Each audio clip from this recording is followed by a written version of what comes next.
Buenos días. Pues que esta vendría a ser la 14ª socialización que hacemos del proyecto en distintos escenarios, pero es la primera directamente relacionada con la licencia ambiental. Entonces no solamente vamos a hablar de el proyecto, que básicamente es el mismo que les hemos presentado siempre, les vamos a contar en qué estado está la revisión del APP por parte de las entidades públicas, y ya se empezó el trámite de licencia ambiental. Entonces de Agua y Terra les van a explicar cómo están, qué actividades se han hecho, qué se va a hacer y qué sigue en todo el análisis ambiental del proyecto.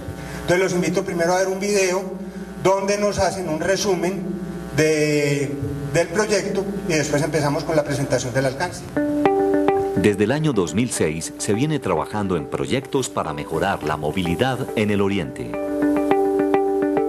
Pensando en mejorar las condiciones de movilidad, accesibilidad, competitividad e integración regional, se crea el proyecto de iniciativa privada sin recursos públicos para la nueva vía en doble calzada de conexión de los sectores de Sancho Paisa y El Taulazo.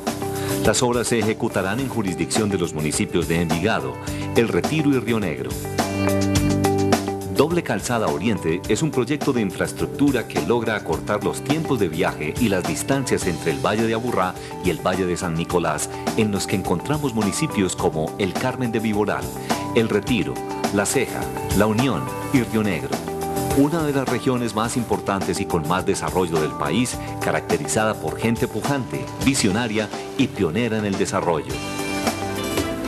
Es un proyecto de 13.8 kilómetros en doble calzada, moderna, ágil y segura, con las mejores especificaciones técnicas, teniendo en cuenta el entorno social y con el mayor respeto a los sistemas ambientales.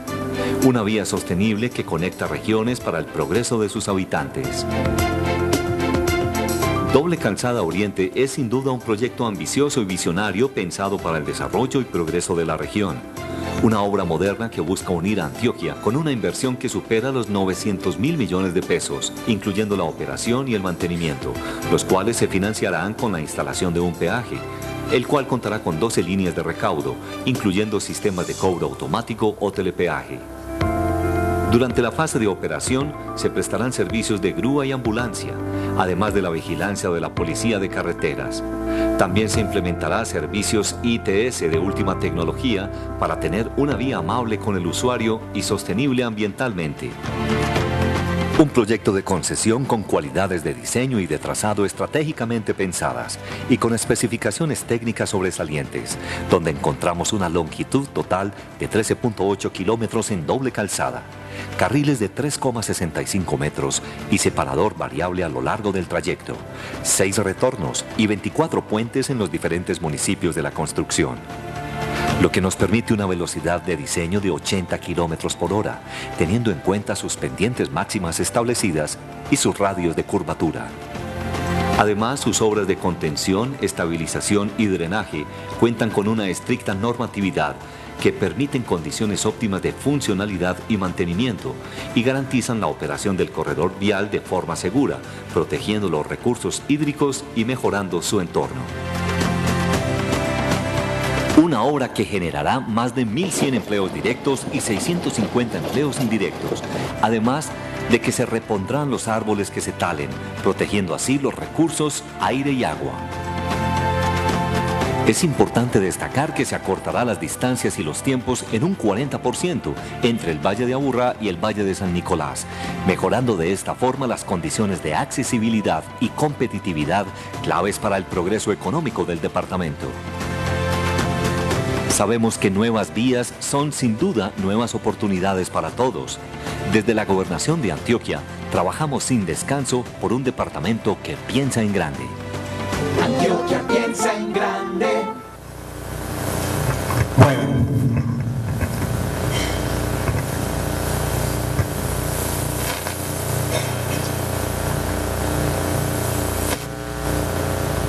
Entonces, es básicamente explicarles a ustedes las consideraciones ambientales del proyecto. Entonces, primero vamos a ver el proyecto y al final nos van a decir en qué va el estudio ambiental, qué trámites se han hecho y cuáles son los lineamientos generales de la licencia ambiental. Como les digo, esta es la 14ª reunión. Desde el año pasado venimos socializando el proyecto intensivamente. Digámoslo así, realmente este trabajo se el año, pero a raíz de la cantidad de expectativas que se han generado, nosotros hemos querido adelantar todo el proyecto, de forma que todos esos rumores, todos esos chismes que han salido. El proyecto es una iniciativa privada en el marco de la... Esa APP en que termina en un contrato de concesión. Dos tipos de contrato. Y la que sacan los APPs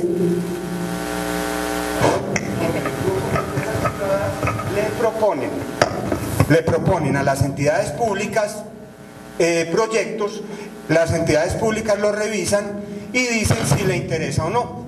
La característica de las iniciativas privadas es que todos los recursos que se invierten son privados. Solamente en casos especiales se financian con recursos de las entidades, pero hay un límite de financiación para el caso de vías hasta el 20%.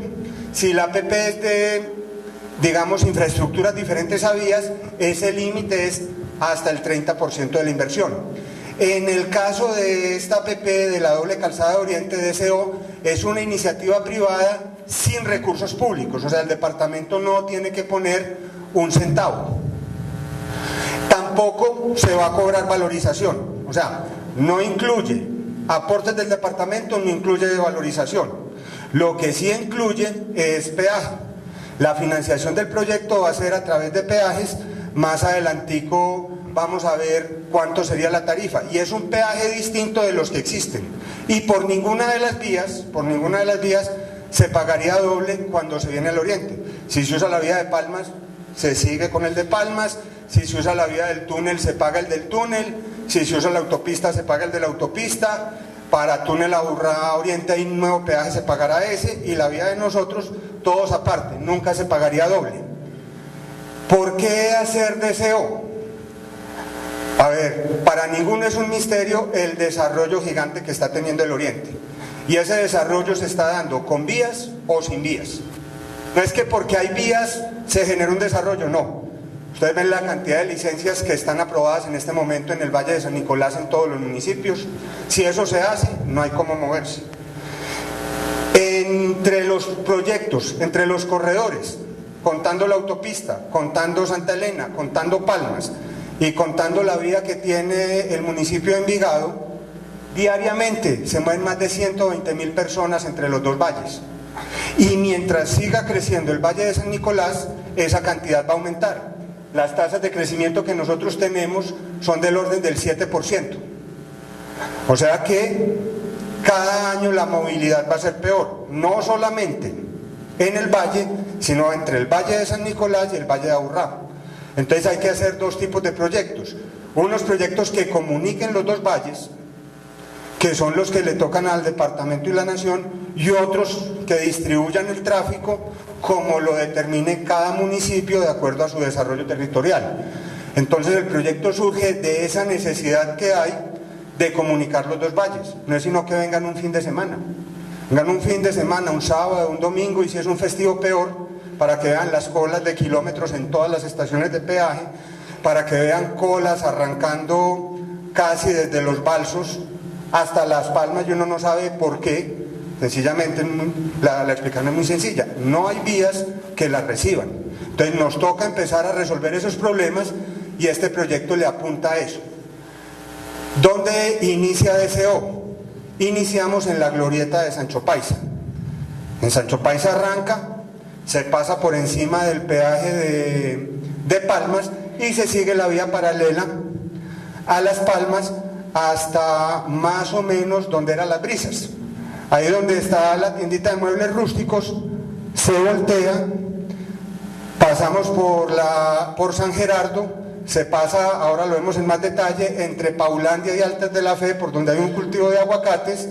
Seguimos bajando por ese otro lado de la ladera, cruzamos la quebrada Espíritu Santo, subimos al Alto de la Torre. En el Alto de la Torre cruzamos al otro lado de la divisoria de aguas ya en Río Negro, bajamos por la Cuchilla, ¿cómo es que se llaman? Por la Cuchilla venimos a salir más o menos por donde está el seminario de los Caballeros de Cristo y cruzamos, atravesamos esa planicie y llegamos donde hoy es la Petar. Desde donde está la Petar hasta el Tablazo se desdobla sobre la vía existente.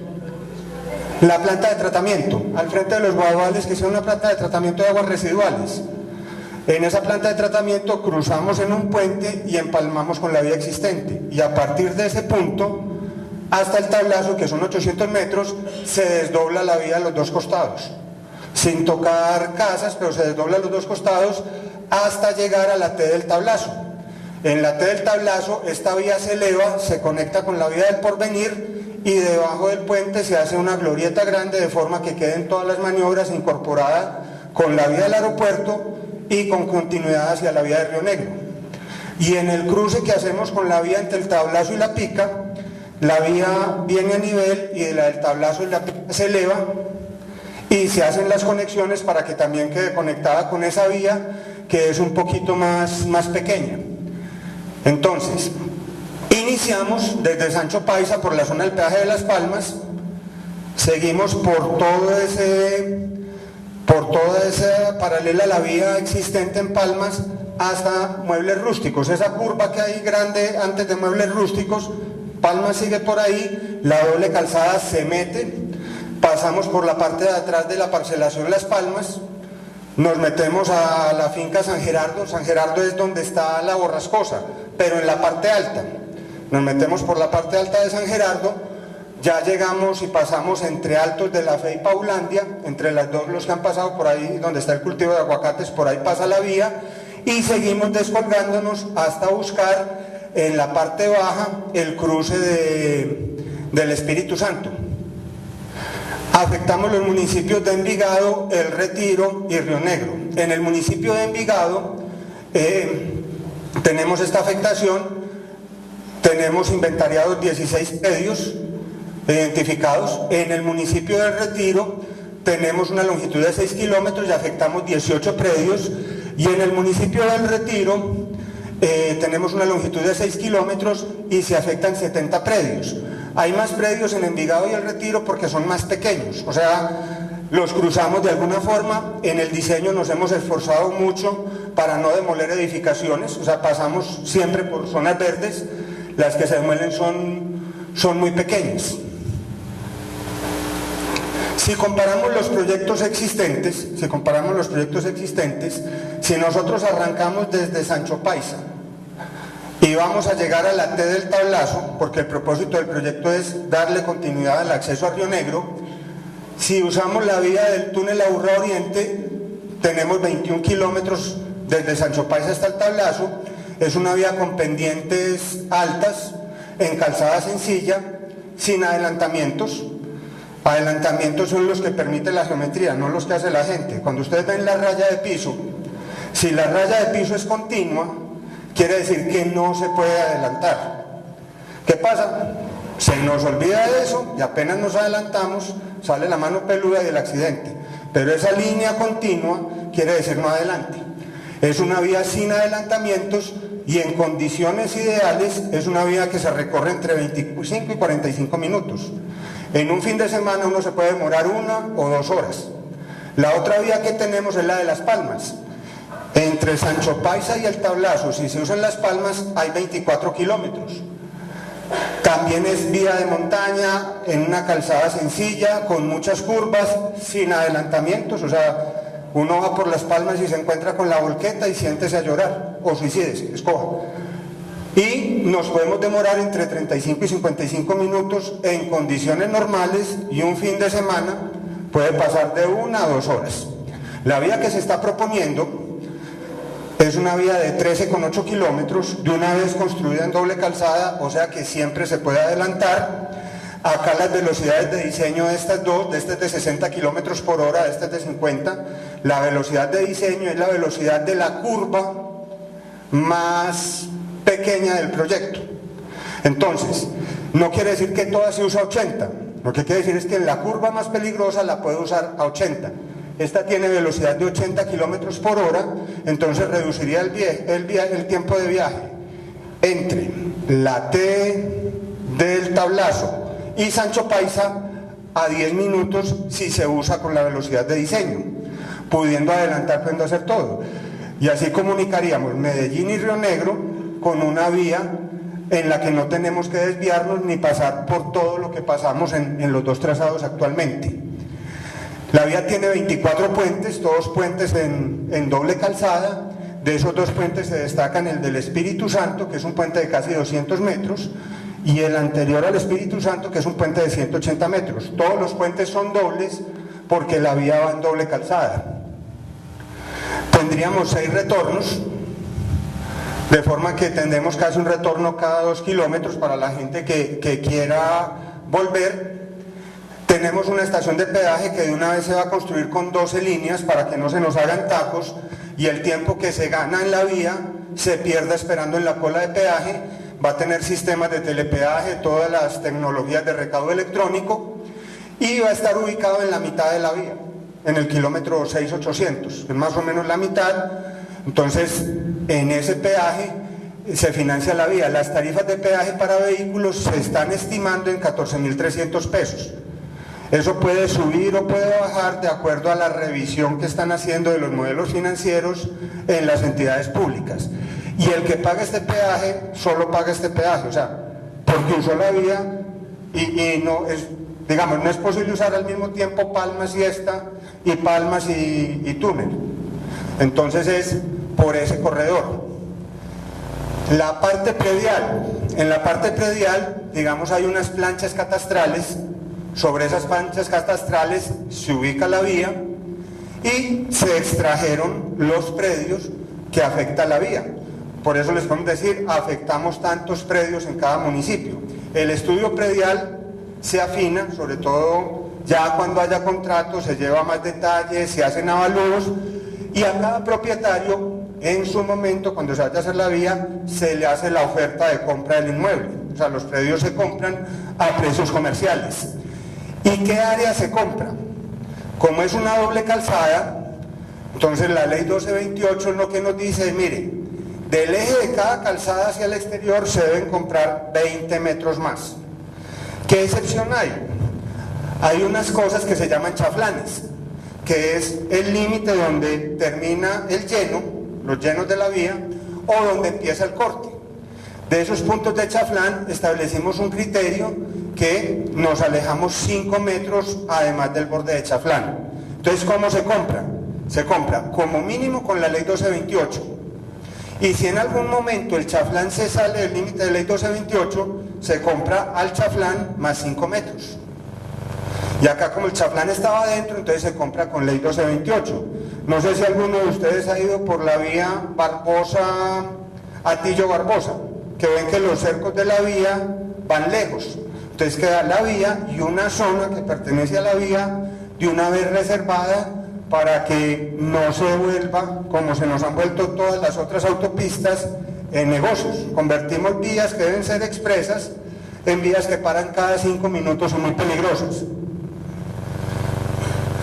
El cronograma que llevamos, el 8 de agosto de 2016 presentamos la prefactibilidad. O sea, presentamos la prefactibilidad al departamento de Antioquia y ellos la aprobaron dentro del plazo legal el 24 de noviembre del 16. La prefactibilidad son unos trazados preliminares del proyecto donde el departamento empieza a decir me gusta o no me gusta.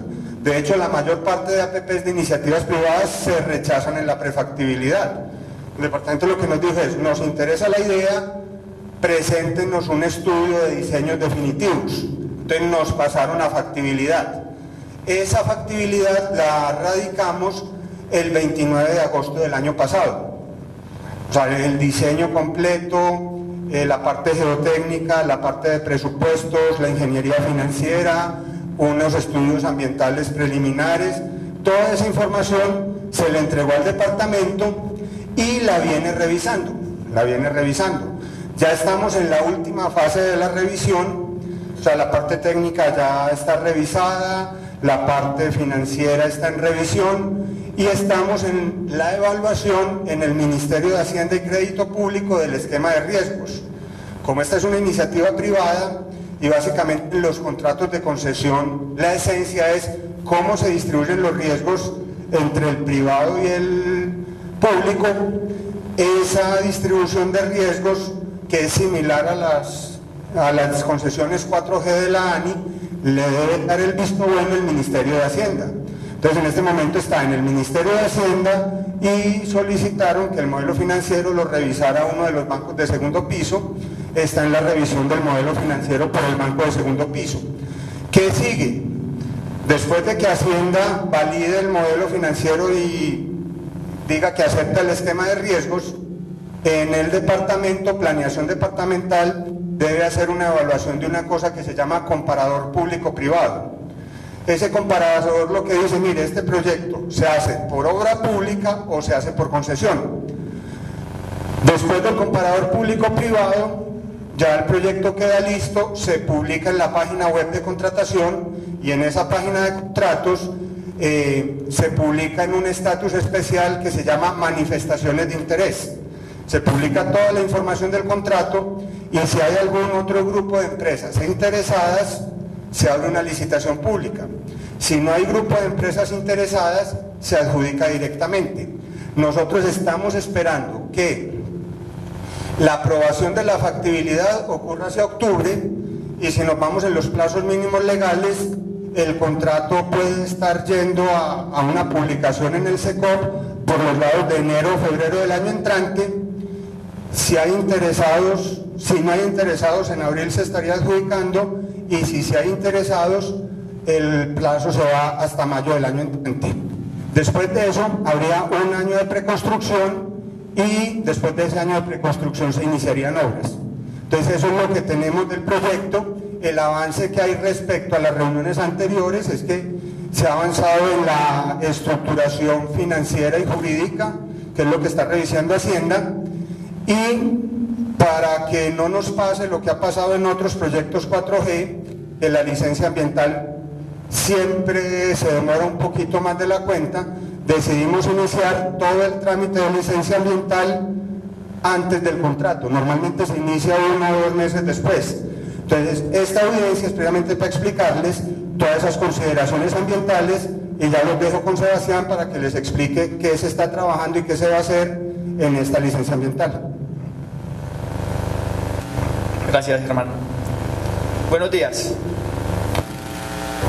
Como bien lo mencionaba Germán, mi nombre es Sebastián Piedrahita, hago parte del equipo consultor que está desarrollando y adelantando al momento todo lo que tiene que ver con los estudios ambientales para el futuro licenciamiento del proyecto. Quiero devolverme a una diapositiva. Esta. Para comenzar, quiero entonces explicarles dónde estamos y por qué estamos hoy acá. Dentro del marco Dentro del marco del licenciamiento ambiental hay una serie de reuniones que debemos ejecutar para cumplir con unos objetivos básicos, entre ellos la información, la participación y la presentación de resultados.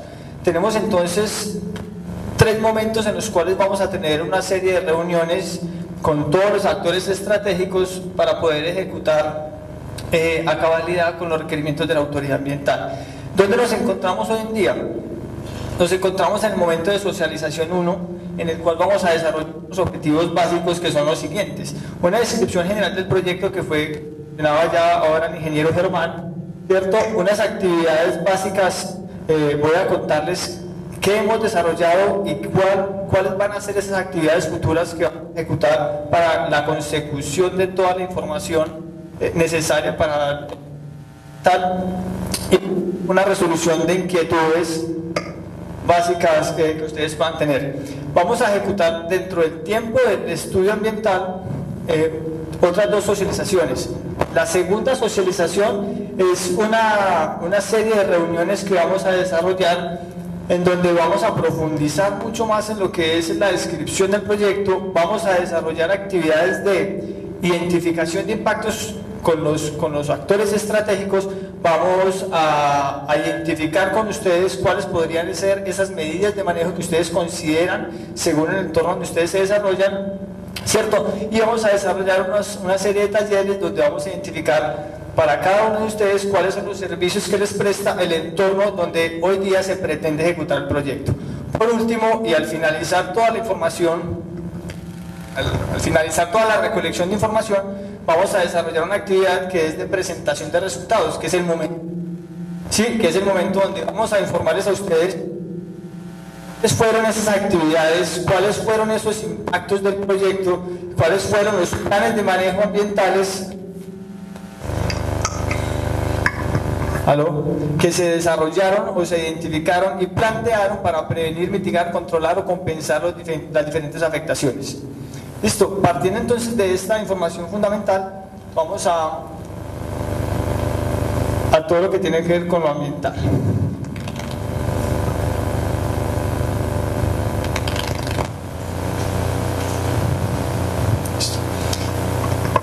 Arrancamos entonces con un resumen del cronograma. Ya el ingeniero Germán les había contado cuál es el cronograma estimado. Sin embargo, entonces acá entramos a mirar la trazabilidad no solamente desde el punto de vista de la APP, sino también desde el punto de vista de los trámites ambientales.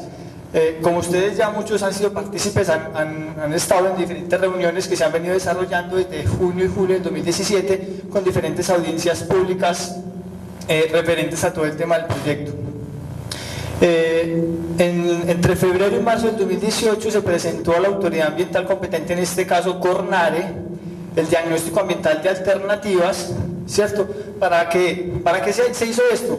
Se presenta a la autoridad ambiental, en este caso Cornare, 3 posibles alternativas para desarrollo del proyecto, ¿cierto? De las cuales la autoridad ambiental elige la ambientalmente más viable, ¿sí? Y mediante un acto administrativo nos define cuál es la alternativa. En abril del 2018 sale la resolución por parte de la autoridad ambiental competente en la cual nos informa cuál es la alternativa ambientalmente más proyecto. Hoy, una vez se obtiene la información sobre los resultados de cuál es la alternativa más viable, entonces ahí es cuando DCO comienza con la estrategia de vamos a iniciar el estudio ambiental, el estudio de impacto ambiental. Listo, hoy nos encontramos entonces en el desarrollo, como les mencionaba ahora, de la primer socialización informativa para inicio del estudio de impacto ambiental. Listo. Tentativamente hay unas fechas planteadas para el desarrollo de las socializaciones en donde esperamos presentar o desarrollar los talleres con ustedes de evaluación de impactos, talleres de manejo y demás en la fecha en septiembre, a finales de septiembre, y por último desarrollar una actividad de información para el mes de octubre. Ya finalizado esto, pasamos a todo lo que tiene que ver con el trámite de licenciamiento con la autoridad, que se estima aproximadamente en febrero del 2019 pueda estarse obteniendo la licencia ambiental y continuar con el proceso de licitación pública, como mencionó el ingeniero Germán ahora. Ahora bien, ahora les mencionaba a ustedes que se realizó un trámite, ¿cierto?, de solicitud de... Hola. Se realizó un trámite. Sonido.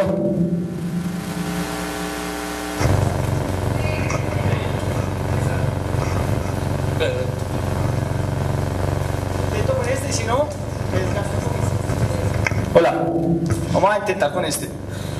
Entonces, les decía que a la autoridad ambiental se le presentó un diagnóstico ambiental de alternativas que denominamos DAA, ¿cierto?, para que ella definiera.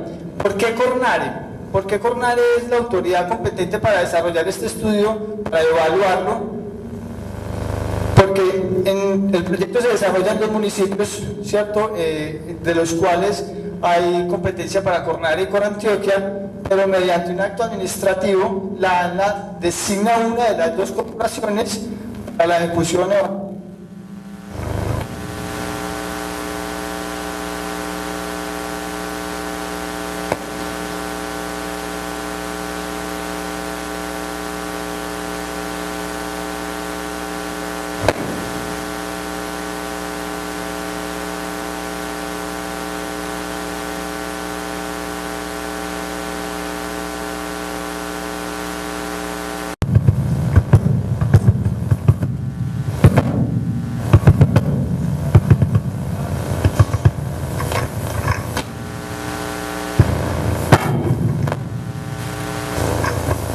Bueno, en esa...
Oh, hola.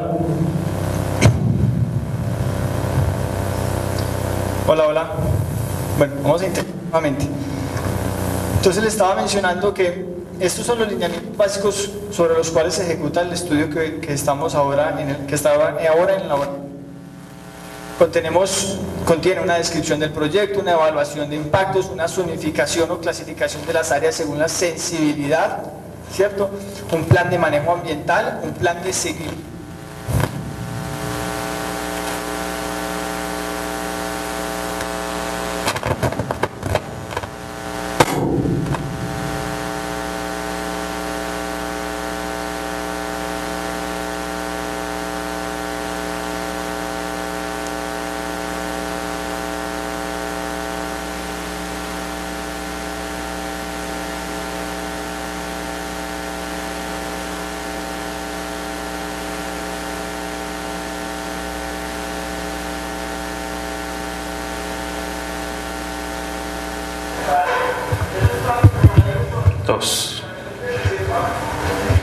Que existe, que es denominada, la Reserva Forestal Protectora del Río Nare, y complementariamente unos trámites que van vinculados al tema de aprovechamiento forestal que se llaman levantamientos de veda, sean vedas nacionales o vedas regionales. Esos son trámites paralelos que se ejecutan durante el desarrollo de este proyecto. Bueno, como área de estudio entonces se ha definido la alternativa que la autoridad ambiental ha seleccionado como la más viable, sobre la cual hay un área, un corredor que estamos analizando dentro de los diferentes componentes.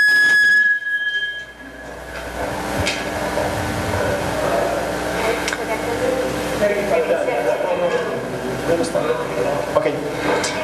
Entonces, sobre este corredor nosotros estamos analizando lo que tiene que ver con los tres componentes: físico, biótico, socioeconómico, ¿sí? Y adicionalmente hay unas áreas, digamos, demarcadas geográficamente que tienen que ver con las veredas, parcelaciones y predios que atraviesa el proyecto, las cuales se están caracterizando y se van a caracterizar de una manera detallada para poder permitirle a la autoridad tomar una decisión al respecto. ¿Qué hemos hecho? ¿Qué vamos a hacer en el medio abiótico? ¿Qué es el medio abiótico? El medio físico. En este medio lo que nosotros estamos haciendo, ¿cierto? Y vamos a hacer es la caracterización de ¿qué? Geología, geomorfología, hidrogeología, ¿cierto? Caracterización de aire, calidad de agua y paisaje. ¿Qué hacemos o cómo caracterizamos cada uno de estos componentes? La geología y geomorfología se caracteriza con información primaria y secundaria. ¿Qué es la información primaria? La información primaria es aquella que nosotros recolectamos en campo mediante muestreos, visitas, toma de información de elementos físicos que puedan ser analizados en laboratorio. ¿Qué es la información secundaria? Es aquella información que yo mediante fuentes oficiales uso para complementar la información primaria. ¿Cómo desarrollamos entonces lo que tiene que ver con la caracterización atmosférica? Eso tiene que ver con calidad de aire. ¿Cómo se hace esto? Mediante muestreos de calidad de aire, los cuales ya fueron ejecutados, ¿cierto? Y se ejecutan, acá hay una foto, no tiene buena resolución, sobre cómo se caracteriza la calidad de aire. Se ponen unas estaciones en diferentes puntos durante un tiempo continuo, aproximadamente de 20 días, se toman muestras y se analizan y se determina cuál es la calidad del aire en una época determinada. Y por último, una actividad que se va a desarrollar en futuro, ¿cierto? En futuro próximo, es la caracterización de las corrientes hídricas que van a ser potencialmente intervenidas.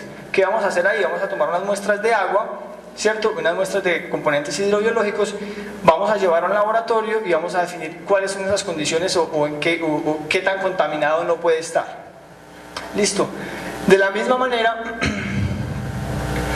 vamos a desarrollar una caracterización del componente biótico. Este componente biótico se define en 2 o 3 elementos gruesos. El primero es la caracterización de los ecosistemas estratégicos que nos acompañan en este proyecto, que viene siendo muy bien la evaluación de áreas protegidas, reservas forestales protectoras, áreas protegidas de la Reserva de la Sociedad Civil y cualquier otro sistema natural protegido sea por CORNARE, sea por el Ministerio de Ambiente y demás. Un segundo elemento tiene que ver con todo lo que está asociado con la caracterización de la flora, ¿sí? Que es la identificación de las especies. Dentro de esas caracterizaciones está la identificación de lo que son especies vedadas, lo que les mencionaba ahora, todo lo que son epífitas o las orquídeas, que son especies que están vedadas, y para poder intervenir estas especies yo tengo que realizar un trámite adicional con el Ministerio de Ambiente, el cual me va a imponer unas compensaciones también extras, independientes de la compensación que yo tenga que hacer con CORNARE, ¿sí? Y por último, una caracterización de lo que son los elementos faunísticos. Ahí encontramos entonces los herpetos, que son las ranas o los reptiles, las culebras y demás, las aves, los mamíferos, y en lo relacionado con el tema acuático, lo que tiene que ver con los hidrobiológicos, que se realiza cuando hacemos la caracterización de aguas e identificamos si hay peces en cada una de esas corrientes. ¿Cómo desarrollamos la actividad de caracterización de fauna? Entonces, es una actividad que hemos venido desarrollando durante hace unos días, en donde se ha visitado el área, ¿cierto? Un equipo de biólogos especialistas cada uno en las diferentes ramas, un especialista en aves, un especialista en herpetos, un especialista en los mamíferos o en la fauna grande, pues, ¿cierto? Y hemos empleado diferentes mecanismos. ¿Cuáles son esos mecanismos que hemos empleado para poder determinar la fauna? Hemos instalado trampas, ¿cierto?, para colectar los animales, y hemos instalado unas cámaras trampa, que son unas cámaras que se dejan pegadas a los árboles durante una semana completa, y ellas después las tomamos y registramos a ver si durante la noche se han podido evidenciar o han pasado animales por esa zona. Todas esas actividades ya se han ejecutado. Listo, y están en procesamiento. Para el caso de las aves, lo que se ha hecho es un recorrido visual, ¿cierto?, con un especialista, un ornitólogo, se llaman así los biólogos especialistas en esta área, donde identifican por audio, ¿cierto?, qué especies hay, con la vista, con binóculos, con fotografías, ¿cierto?, y con capturas. Se han instalado unas redes sobre las cuales caen los animales, se toman, se identifican y se liberan. Todos los animales han sido liberados, ningún animal ha sido objeto de intervención o de sacrificio, no es necesario. Y por último, el último componente que se caracteriza es el componente socioeconómico, ¿cierto? El último, pero no menos importante. Y es lo que les decía ahora, hacemos una caracterización general de lo que es el municipio con información secundaria, de la vereda, de la vereda con información secundaria y primaria, que es una actividad que está pendiente por ejecutar con ustedes, y la caracterización predial, que ya en diferentes ocasiones la compañía ha venido ejecutando y levantando información o fichas sociales para ello. ¿Qué contiene esta información que estamos documentando? Contiene información demográfica, información política, socioeconómica, ¿cierto?, de cada una de las veredas que se pretende intervenir o que hace parte del área de influencia del proyecto. Adicional a lo que tiene que ver con toda la intervención de los predios y demás, hay un componente que es muy importante y es el componente arqueológico, ¿sí? Que es una actividad que se ejecuta y que lidera, en este caso, el ICANN. Para poder obtener el proceso de licenciamiento ambiental frente a Cornare, nosotros como proyecto debemos obtener, entre comillas, una licencia arqueológica, la cual se fundamenta en 3 pasos básicos. Primero, debemos presentar al ICANN, ¿cierto?, un proyecto o investigación para que nos autorice intervenir el suelo y poder identificar si hay potencialmente patrimonio arqueológico en el área, ¿cierto? Una vez presentado ese documento, la autoridad ambiental, la autoridad, en este caso el ICANN, aprueba o no el documento y nos dice, está bien, puede ir a campo y verificar si hay o no elementos o patrimonio arqueológico cultural. Una vez eso está autorizado, vamos a campo, ¿sí?, sobre el área del trazado o posible área de intervención, y se realizan unos muestreos o apiques para verificar, ¿sí?, según una grilla estadística que diseñamos, si hay o no posibles o hubieron posibles asentamientos humanos, o encontramos lo que llaman tiestos, ollitas, todo este tipo de cosas. Entonces, hay un procedimiento para esto. Se presenta un informe al ICANN y el ICANN autoriza un plan de manejo arqueológico. Ese plan de manejo arqueológico se ejecuta durante la construcción, ¿sí?, según los lineamientos básicos del ICANN, para poder obtener la licencia ambiental. Eso hace parte de lo que llamamos línea base, y eso es lo que estamos haciendo y vamos a hacer durante los siguientes meses: recolectar esa información para poderla analizar y con base en esa información primaria y secundaria poder procesar los otros documentos que les mencionaba al principio, que son estos documentos. Poder identificar cuál es la demanda de recursos naturales del proyecto. ¿Qué es esto? Es poder saber cuál es el volumen de aprovechamiento forestal, o sea, cuántos árboles, cuáles, dónde y cómo los voy a intervenir. Si necesito captar agua o no necesito captar agua, si necesito o si voy a generar emisiones atmosféricas. Es poder identificar con esa información, ¿sí?, tanto la descripción del proyecto detallada como la información levantada de línea base, cuáles son los requerimientos. Una vez identificados esos requerimientos, procedemos entonces, ya lo hicimos lo vamos a hacer con ustedes y lo hace el equipo técnico, es identificar los impactos. Vamos a hacer unos talleres con ustedes, vamos a definir una estrategia, si nos reunimos por grupos o no, cómo lo hacemos, para que ustedes nos digan cuáles consideran son las afectaciones que van a tener. Luego el equipo técnico se reúne, hace lo mismo y hacemos un collage de medidas de manejo y de impactos para poder, digamos, plantearle a la autoridad esas acciones. Se define una zonificación ambiental, ¿cierto? Como les mencionaba ahora, los planes de manejo que hacemos no solamente el equipo técnico, sino que lo hacemos con ustedes. Y por último, y muy importante, se desarrolla un plan de compensación del medio biótico, o plan de compensación que se llamaba anteriormente por pérdida de biodiversidad, y el plan del 1%. ¿Cómo desarrollamos esta información? Pues esto se desarrolla en consorcio con la autoridad ambiental, se definen según una normativa muy reciente cuáles son esos modos de compensación, que entre ellos hay diferentes, ¿sí? ¿Qué significa eso? Que dependiendo de lo que yo voy a intervenir como proyecto, yo debo reponer, ¿cierto?, al entorno en áreas similares, ¿sí?, la flora que estoy afectando. Entonces el manual de compensación propone algunas medidas. ¿Qué propone? Propone unos acuerdos de conservación, propone unas servidumbres ecológicas, propone unos pagos por servicios ambientales, un arrendamiento, o propone una compra de predios. Adicional a esto, Cornare, en este caso, que la autoridad competente para esto, tiene otras acciones, como ellos tienen banco CO2, ¿sí?, que es un aporte que hacen los proyectos a la corporación para que invierta en cuencas cercanas, bonos de carbono, etc. Diferentes acciones que se acuerdan con la corporación. Paralelo a ese plan de compensación, se desarrolla un plan de inversión del 1%. ¿Qué es el plan de inversión del 1%? Es un plan que se ejecuta siempre y cuando la compañía requiera tomar agua para su proyecto, y se invierte el 1% del valor del mismo. ¿En qué se invierte esa plata? En acciones similares a estas, ¿sí? Y el plan de compensación por pérdida de biodiversidad o del componente biótico puede ir de la mano del plan del 1% a la autoridad.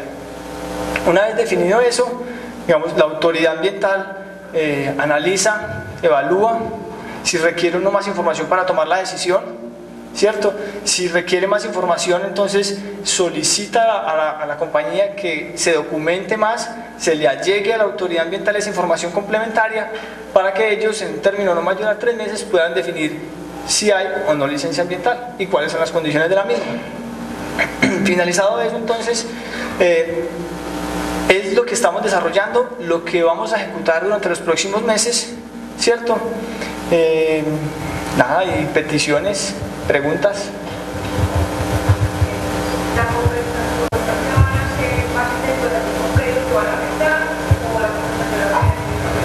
No. Las compensaciones tienen unos lineamientos básicos, ¿cierto? Como les mencionaba ahora, hay una serie de métodos que propone el manual de compensación, ¿sí? Según una resolución que salió, la resolución se llama la resolución 256 de febrero del 2018. Esta resolución propone unos métodos. Estos métodos se acuerdan con la corporación. ¿Y en dónde se desarrollan? Se deben desarrollar en zonas ecológicamente equivalentes a las que yo voy a intervenir. No necesariamente son en el mismo predio, pueden ser en la misma cuenca, más arriba, ¿cierto? Pero generalmente deben desarrollarse en un área equivalente al área intervenida, ¿cierto? Pero no en el mismo predio. Las preguntas las vamos a ejecutar ¿de qué manera les parece? ¿Levantando la mano o apuntaron o...? ¿Sí?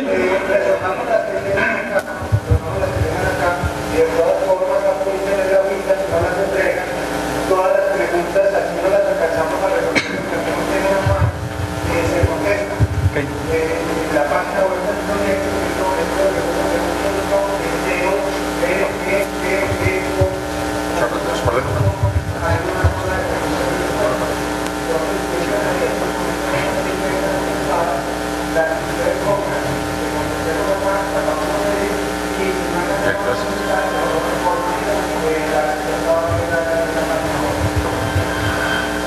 Bueno, no sé si el público está enterado que cuando van a aprobar los proyectos hacen unas mediciones de acuerdo a unos lentes que van diciendo la altura a la que se encuentran los nacimientos, los bosques, y es la altitud que normalmente se utiliza para hacer las mediciones de la cartografía que ellos sacan, ¿cierto? Entonces, el lente que utilizan es a 1300, después hay otro de 1800, 2000 y todo eso.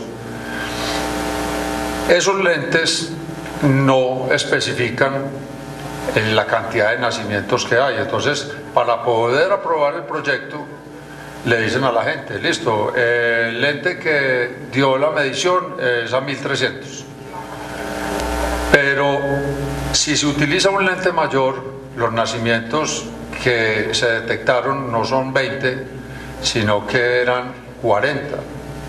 Si se utilizan más lentes, no son 40 los nacimientos, sino que son 80.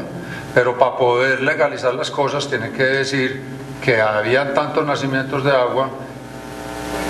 Si no, pues no es tan factible que se pueda realizar el proyecto. Entonces yo quiero, pues primero que la gente se concientice de que el tipo de lente que ellos utilizan no es la cantidad de nacimientos que existen, sino la que le conviene al proyecto, ¿cierto? Bueno, otra de las cosas que me parece interesante es quién garantiza que detrás de los intereses económicos que tiene el proyecto, lo que nos están diciendo es verdad. ¿Y cómo puede la gente hacer una reclamación para impedir que los nacimientos de agua se destruyan? Porque si acabamos con los nacimientos de agua, es lo mismo que pasa con los cultivos de aguacate, ¿cierto? Son muy rentables, son muy exportables, pero vean los proyectos a nivel mundial de qué es lo que causa el aguacate cuando está sembrado en grandes extensiones, ¿cierto?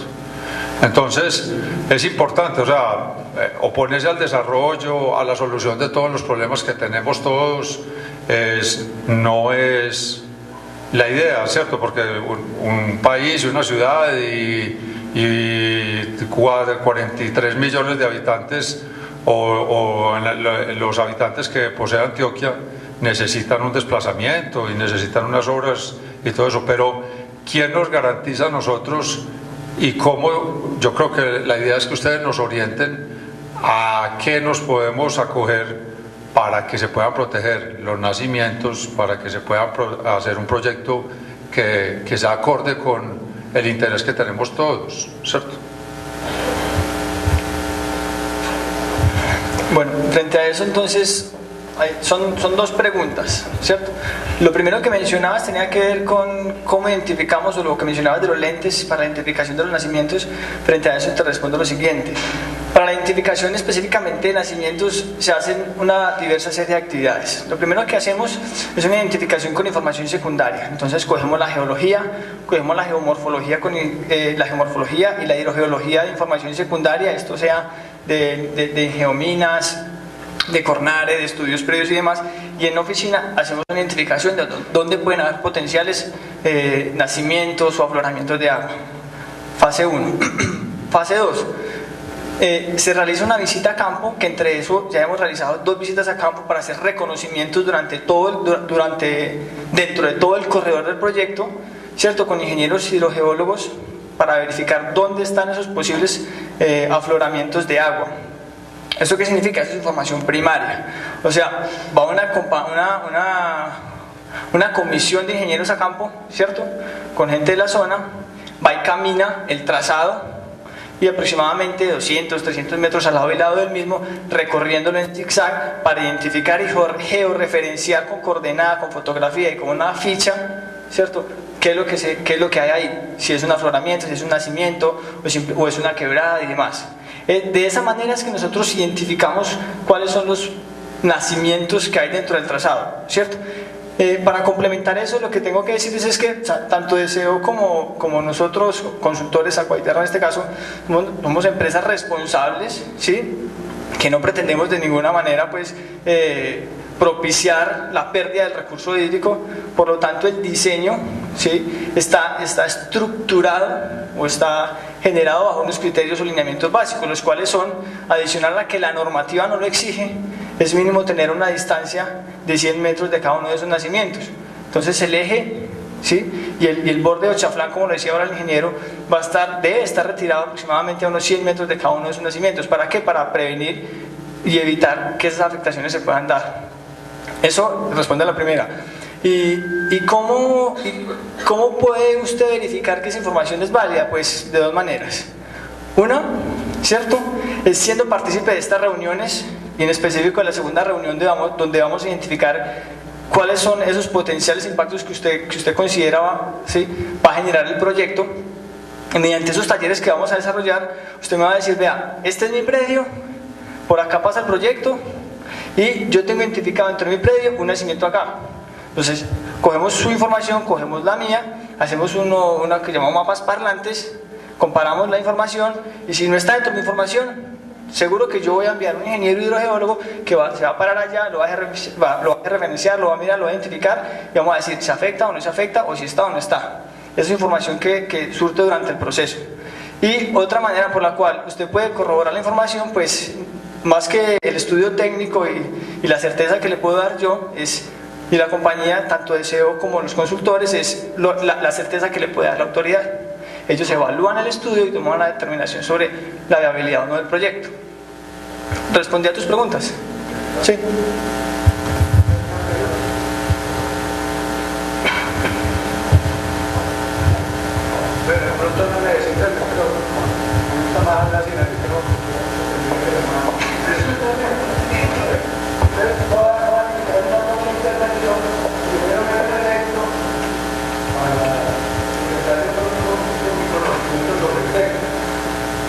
Soy ingeniero de la información, pionero desde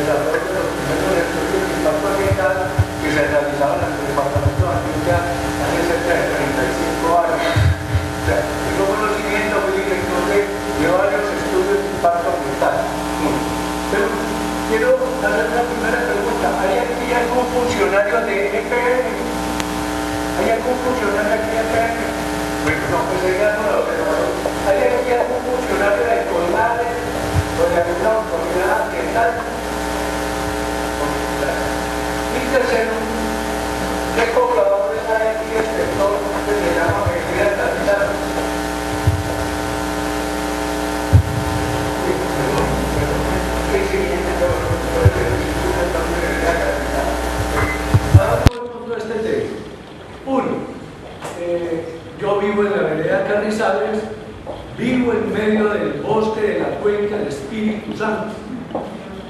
Ojalá tengan la oportunidad de alternativas ambientales, que básicamente es una visión, una mirada de posibles proyectos viales y mirar cuál de ellos es el de menos impactos ambientales para ofrecerse como la mejor propuesta, ¿no?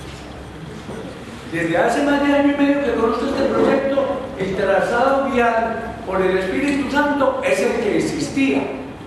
Es decir, ya hay una prefiguración de ese estudio cuando dicen los ingenieros encargados de este proyecto que entre febrero y marzo realizaron el diagnóstico de alternativa y lo presentaron en abril a Cornare. A mayo, junio, Cornare responde de que aprueban el trazado por el Espíritu Santo. Yo allí veo una entre comillas, irregularidad. Bueno, segundo, ¿por qué hablo de que si hay algún funcionario de la empresa pública de Medellín? Es por la siguiente razón. La cuenca del Espíritu Santo, los que vivimos en la vereda de Carrizales, en ese sector, conocemos muy de cerca ese bosque que es de unas dimensiones, unas magnitudes con árboles de más de 100, 150, 200 años, donde yo en mi casa permanentemente debo de estar capturando culebras, no peligrosas, porque sé que no son peligrosas, que las culebras de tierra fría normalmente no son peligrosas, sino controladores de insectos y otras. Me toca cogerlas, ir y llevarlas por el bosque y descargarlas para que se mantengan, ¿no? Esto es lo que se denomina hoy en día un corredor biológico.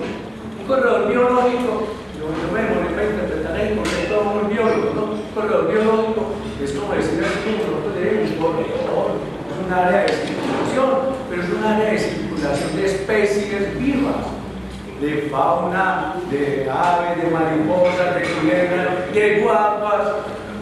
Además hay guaguas en ese territorio, hay guacharacas por miles, caciques canteros que estuvieron en procesos de extinción, y ese corredor biológico va desde Perico, Santa Elena, desde el Parque Alví, está articulado como bosque y baja prácticamente a todo este territorio cuando uno baja por el Escobedo. Todo es un corredor biológico que no sé con quién más se articula por nada, con el Alto de San Miguel o qué sé yo.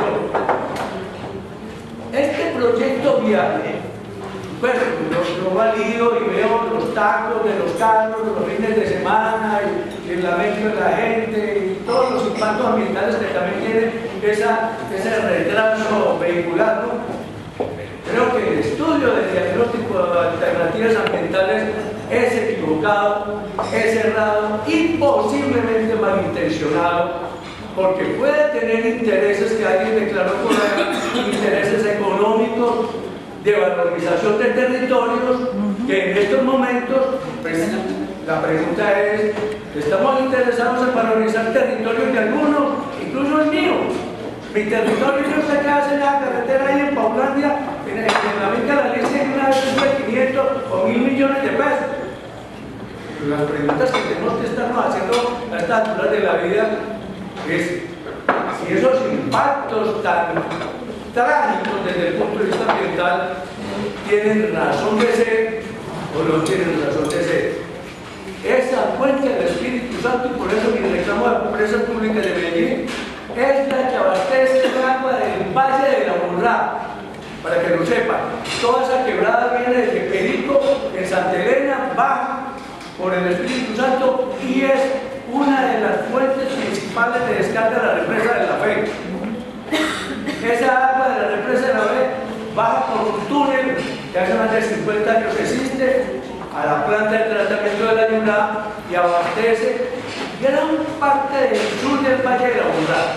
Pues EPM debería estar aquí poniendo en cuestionamiento los potenciales riesgos que se pueden derivar de este proyecto.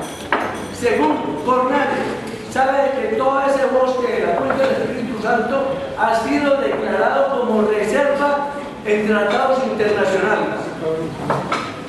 Adicionalmente, como condición local, está reservado como proyecto de lo que se denomina la reserva Nara del Río Negro, que abastece toda el agua del Valle del Río Negro, que baja al Valle de San Nicolás, que va para Guatapé con otro propósito energético, ¿correcto?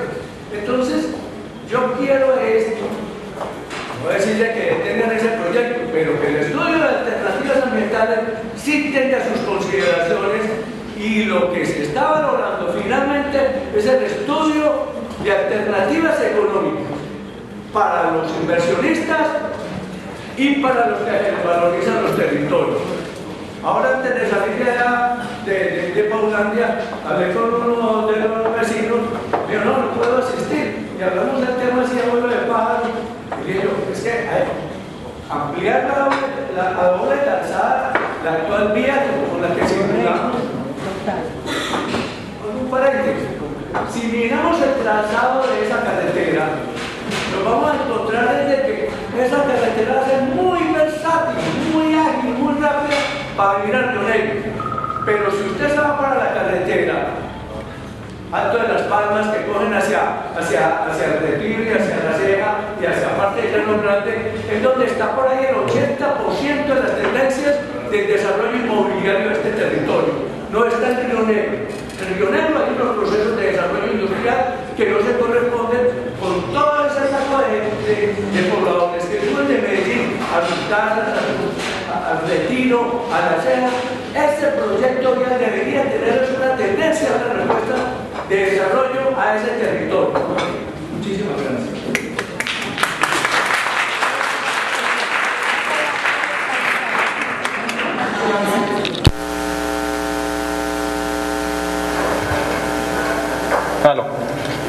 ¿Me recuerda su nombre, señor?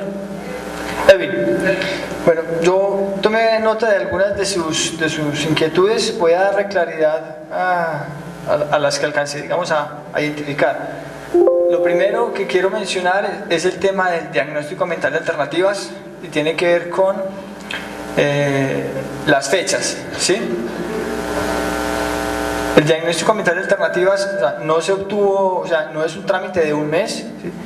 Lo que estoy referenciando es que en esas fechas se obtuvo lo que tiene que ver con la resolución que define la alternativa más viable.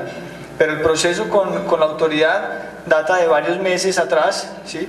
Las alternativas, la definición de alternativas o diseño de diferentes proyectos data desde, como lo mencionaba el ingeniero Germán ahora, hace muchos años, y se han trazado en 1000, ¿sí? Digamos, posibles variantes de lo que es el diseño de la vía. De esa X cantidad de trazados se eligieron 3 posibles trazados y se analizaron de manera similar a lo que es un estudio de impacto ambiental. Se hace una caracterización de lo biótico, lo social y lo físico, se hace una evaluación de impacto, se identifican unas potenciales corrientes afectadas, una serie de actividades, y con base en eso se hace una comparación de esos 3, ¿cierto? Y se identifica cuál es o no más viable. Eso se le propone a la autoridad, y la autoridad evalúa el estudio y define si sí o no, y requiere información. Eso es un proceso que se presentó a la autoridad, ellos requirieron información adicional y se presentó para que en las fechas de abril, ¿cierto?, del presente año, sacaran una resolución. Pero meses atrás, 3, 4 meses atrás, ya se estaba gestionando, ya se había entregado información a la autoridad para que evaluara. Eso para dar claridad a las fechas.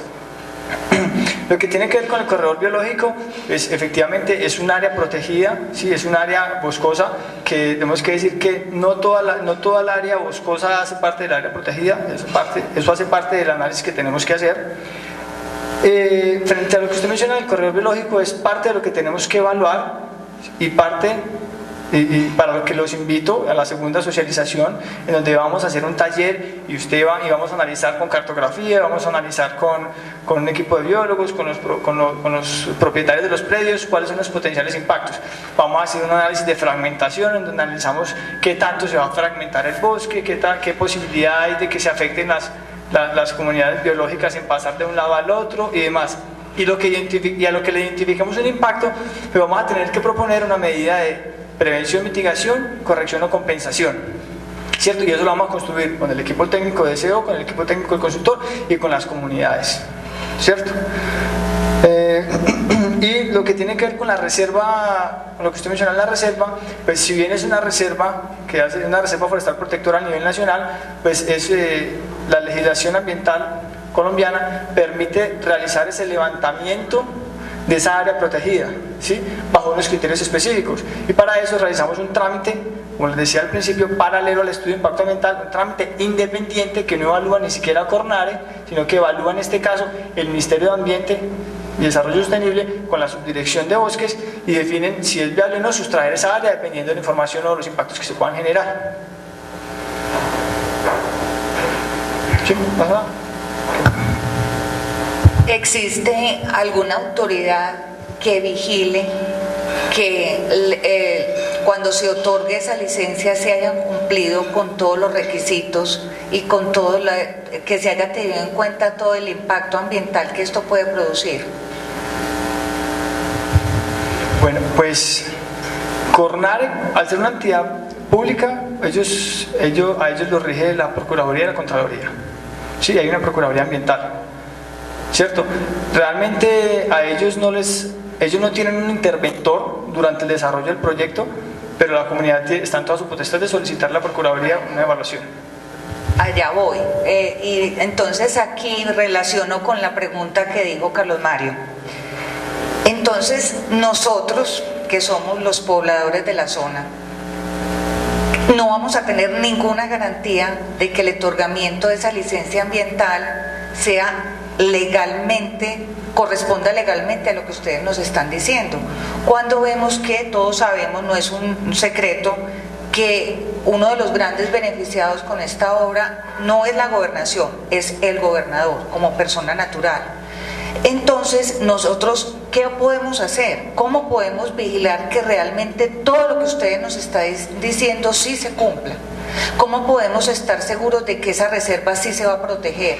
¿Cómo vamos a poder estar seguros de que ese corredor ambiental sí se va a poder proteger? Porque yo estaba leyendo, yo tengo muchas preguntas que ya leí en la página, todas están respondidas, pero de una forma muy olímpica. Entonces, no, es que es nacional, no, es que eso no nos corresponde. Entonces, realmente nosotros como afectados, nosotros como comunidad, nosotros como personas que vivimos en la zona, ¿cómo podemos tener de verdad la seguridad de que todo lo que ustedes nos están prometiendo aquí o nos quieren garantizar, de verdad se cumpla? Sobre todo en la parte ambiental. Mira, una vez radicado el estudio de impacto ambiental, ustedes tienen un mecanismo de participación, y es que una vez radicado el estudio de impacto ambiental, porque esto está en proceso de elaboración y de construcción, es información pública. Ustedes lo pueden solicitar y lo pueden evaluar y pueden hacerlo ustedes, o quien lo considere puede definir si o aportar información o opinarle a la corporación, ¿cierto?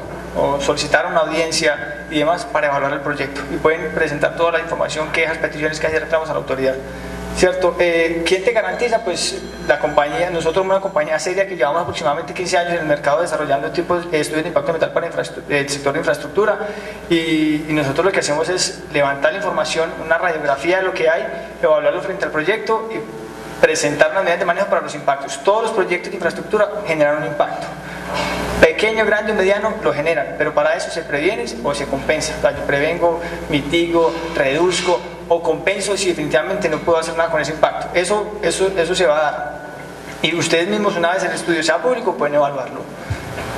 ¿Existe la posibilidad de que no les otorguen la licencia? Total, o sea, la autoridad define si es viable o no el proyecto.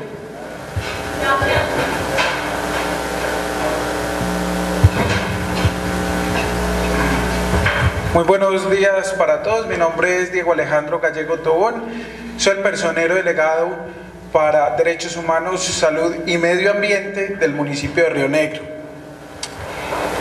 Con respecto a la inquietud de la señora, me parece muy importante que la comunidad se conforme en veeduría ciudadana para hacer un control a la ejecución de la obra. Yo veo que aquí, a diferencia de otras veedurías, hay una capacidad, unos profesionales idóneos capaces de hacerle seguimiento a todo el seguimiento al impacto ambiental, a la ejecución de esta importante obra. Entonces me parece importante que se conforme una veeduría, se aproveche las bases de datos que hoy se están generando, que el proyecto hoy está generando, y se puedan conformar en veeduría ciudadana. ¿Qué ventajas tiene la veeduría ciudadana? Una información clara, oportuna y certera, ¿cierto? Se vuelven un mecanismo de control social a las obras públicas, ¿cierto? Entonces esto es importante que se pueda generar, que ustedes puedan reunirse, que puedan conformar esta veeduría para hacerle seguimiento a todo el proyecto. Muchas gracias. Sí, gracias. Mire, como usuaria de las carreteras que llegan a los predios en el Tablazo, y como persona que tal vez piensa distinto a las inversiones, quisiera saber por qué no han pensado en ampliar a doble calzada las carreteras ya existentes. Eso ya hubo el impacto ambiental, ya están los terrenos trazados, y realmente cuando uno llega al Alto,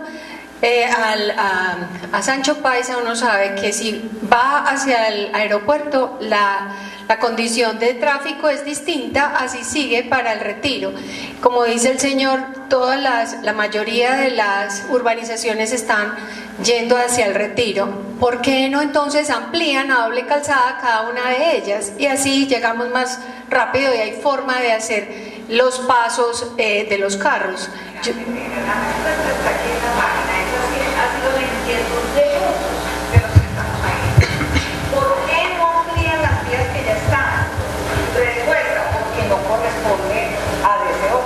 Sino que corresponde a otro que no, a quien no le interesa o no es negocio. No nos digamos mentira, esto es un negocio. Esto es un negocio particular, es una APP, esto no es una iniciativa privada, es un negocio. Que lo hace, lo hace. Eso sí, pues les digo que he hecho todas las investigaciones que ustedes quieran. Creo que yo soy de las personas que más conoce todo este estudio, me he reunido con cantidades de personas. Esto lo hace. ¿Cuándo? No sabemos. La licencia ambiental ya es el problema más grande de esto, porque de verdad la afectación que esto tiene, el impacto que esto tiene en el departamento es inmenso, pero la hay. Es un negocio. Vamos a llegar al mismo taco de asfalto.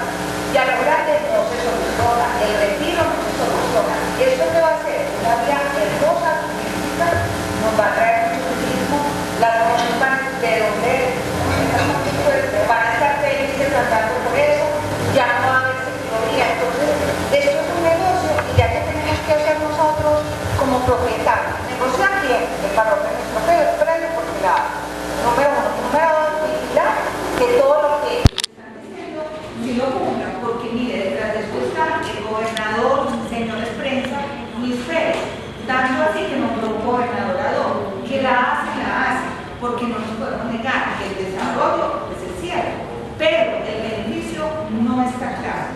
¿Quién va a ser? De pronto, ¿quiénes vamos a ser? Vamos a ser los más beneficiados, los que viven en el Tablazo, que vamos a llegar a 10 minutos a nuestro país, los que viven en Paulada, que viven en ese sector, pero los más beneficiados son los dueños de todos esos predios, que en este momento no los pueden vender. Ahí va a haber unos desarrollos urbanísticos espectaculares, de los cuales uno de los propietarios es el gobernador Luis Pérez. Entonces, miremos esto así como un negocio. Es un negocio que se va a hacer, que nos va a beneficiar a ellos y de pronto nos beneficia a nosotros. Entonces, ¿qué podemos hacer? Vigilemos que lo que nos están cumpliendo sí se realice.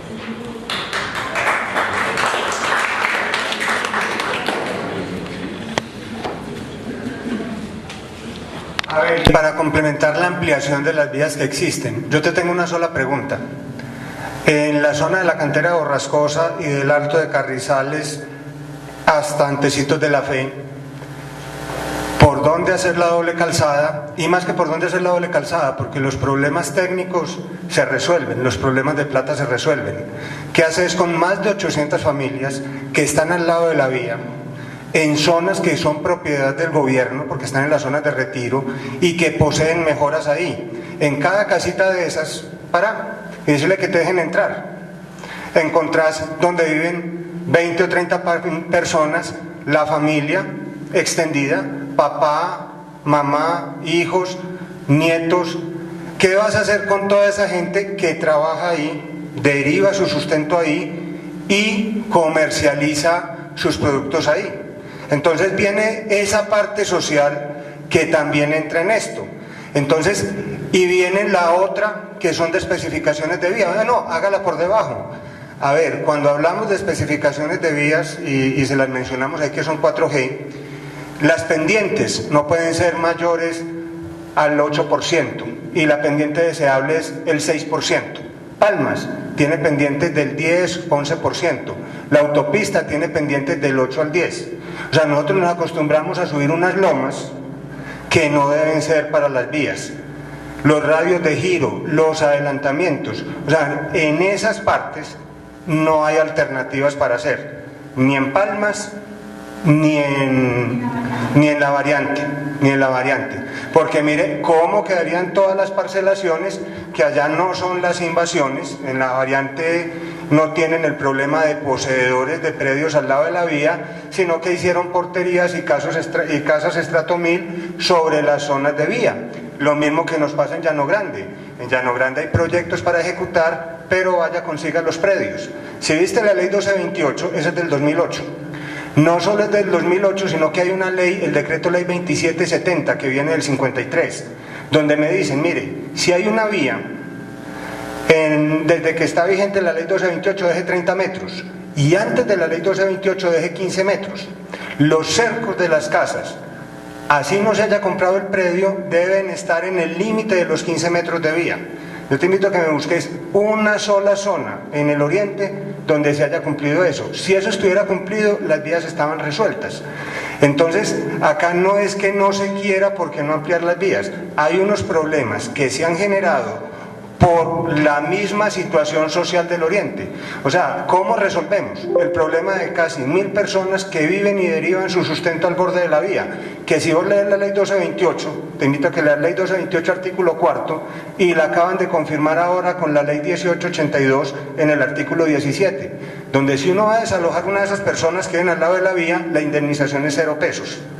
Entonces lo que generamos es, por resolver un problema de tráfico, generamos un problema social gigante. Y el crecimiento, ahí sí no estoy de acuerdo con el doctor Edwin, el crecimiento gigante y grande se va a dar sobre el Valle de San Nicolás, no en el Retiro. Miren los proyectos de valorización, miren los proyectos del APM, miren toda esa zona. Y estudien el POT de Río Negro, no solo el del Retiro, estudien también el POT de Río Negro para que vean la densificación que va a ocurrir en esa zona donde hoy están las explotaciones de minerales. Todo eso se va a poblar. Y de hecho en toda esa zona del Valle de San Nicolás hay más espacio que en el Valle de Aburrá. ¿Y qué va a pasar con el tiempo? Se va a expensar a tender a poblar. Eso no depende de las vías, es un fenómeno social que está ocurriendo y que está ocurriendo hace mucho tiempo. A los más viejitos es una pregunta muy sencilla. Algunos esperaban ver torres de 6 o 7 pisos en el Tablazo, hoy las tenemos. Algunos esperaban que en Río Negro hubiera torres de 10, 12 pisos, que Marinilla tuviera edificios. No. El desarrollo social y económico que está teniendo la zona es muy grande. Y sencillamente, si no se toman medidas, que a veces no gustan, a veces sí gustan, ese desarrollo va a pasar por encima y vamos a terminar como terminan muchas zonas del Valle de Aburrá, totalmente ahorcadas. De hecho, la zona de Llano Grande, que es muy triste decirlo, está totalmente embotellada. Pura falta de planeación, exceso de licencias aprobadas, no dejar las zonas de retiro, no prever las vías. Entonces, cuando se hacen estos proyectos, más que pensar en qué está pasando hoy, hay que pensar cómo vamos a estar en 10 años, cómo vamos a estar en 15 años.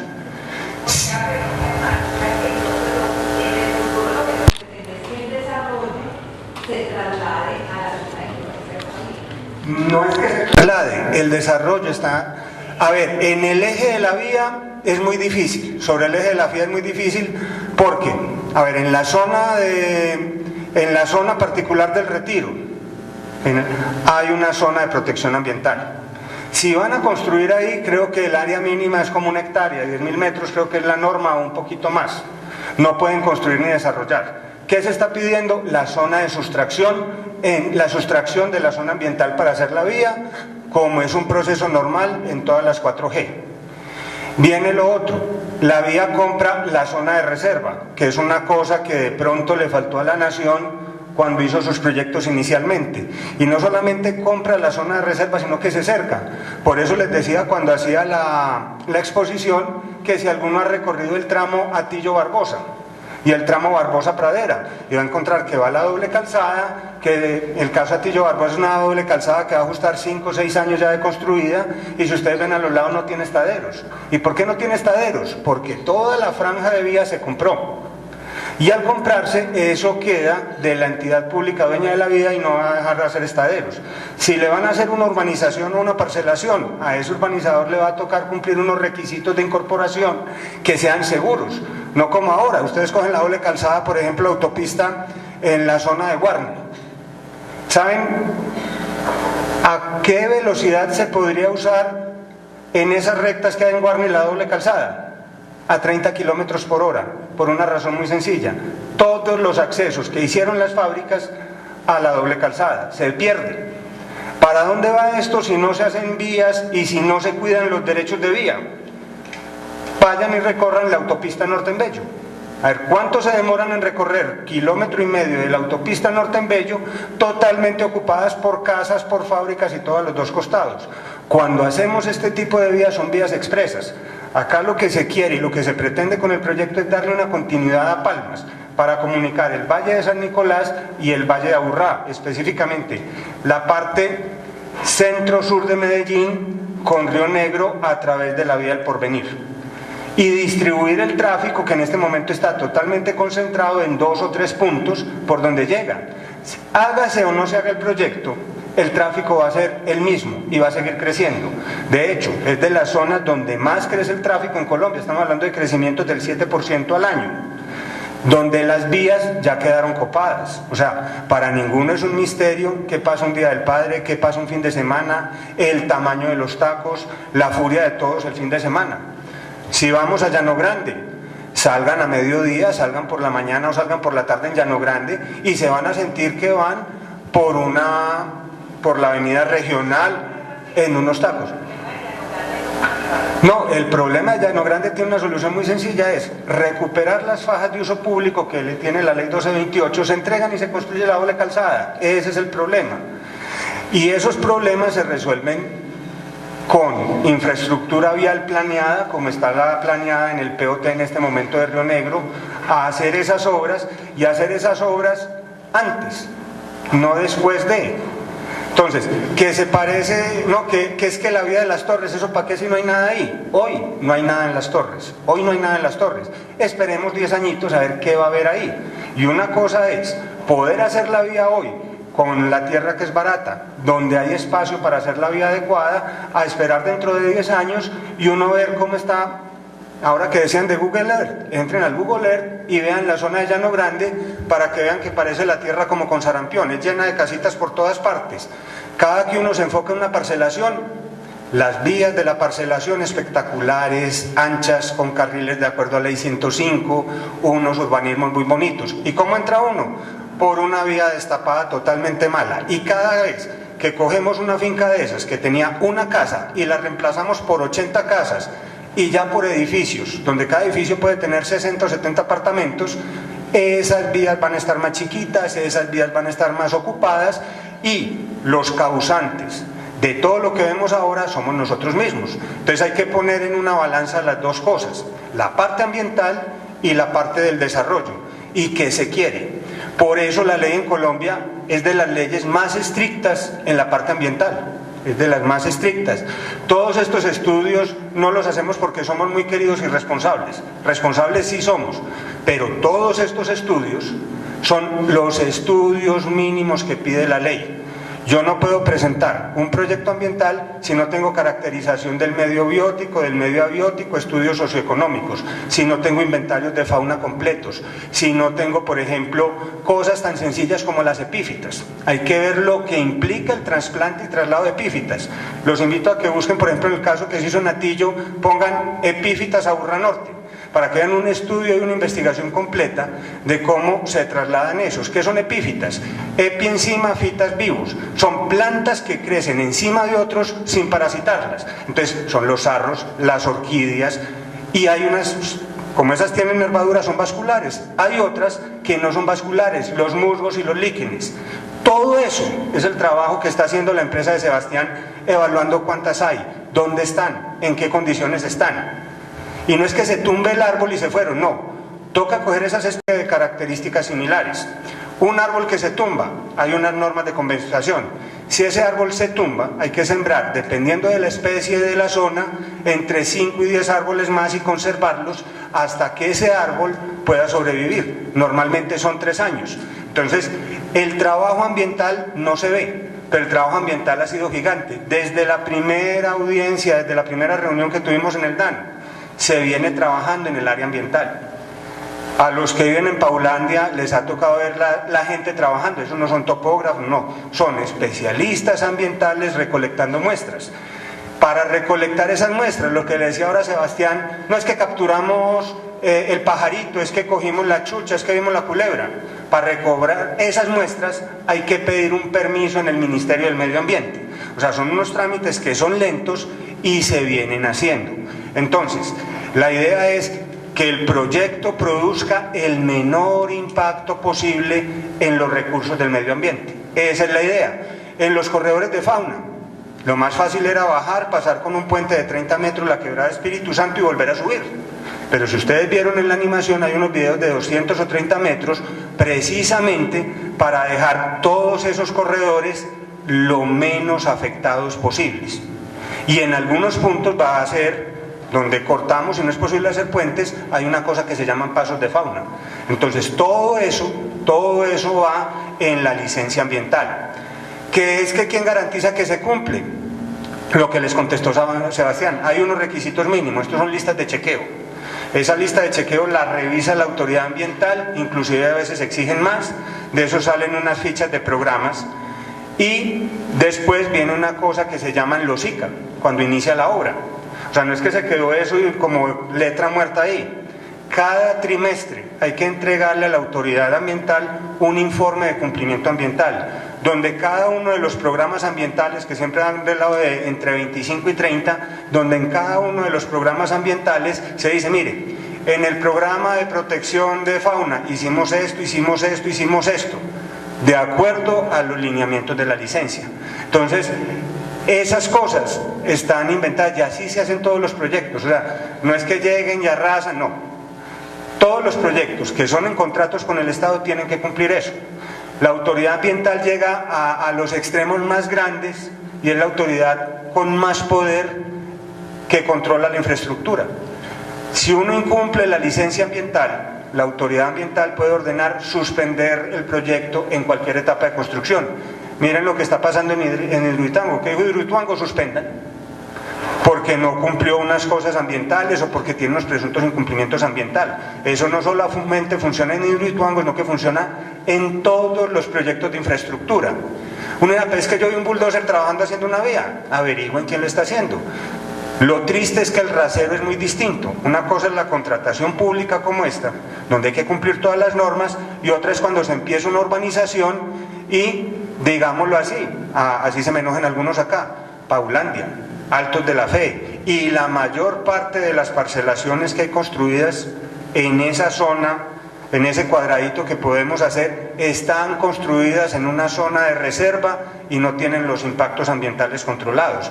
Está en los informes que saca Corantioquia, no cumplen zonas mínimas. Entonces acá se está tratando de hacerlo mejor y se va a hacer. Y en cuanto al tema del gobernador, es el único paso que hay para hacer la vía.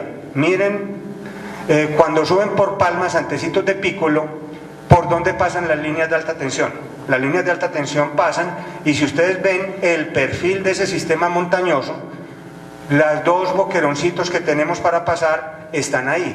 ¿Qué es tierra de él? Pues o muy de buenas o muy de malas, que toca pasar por ahí. Pero ese proyecto, así como está ese proyecto, está desde 2006, y como va este proyecto, de pronto no le toca a él.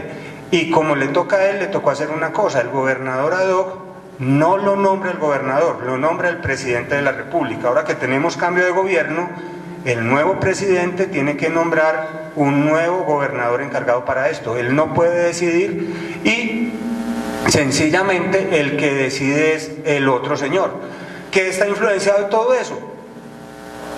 Ya empezamos a entrar en unas sutilezas y a meternos en cosas políticas.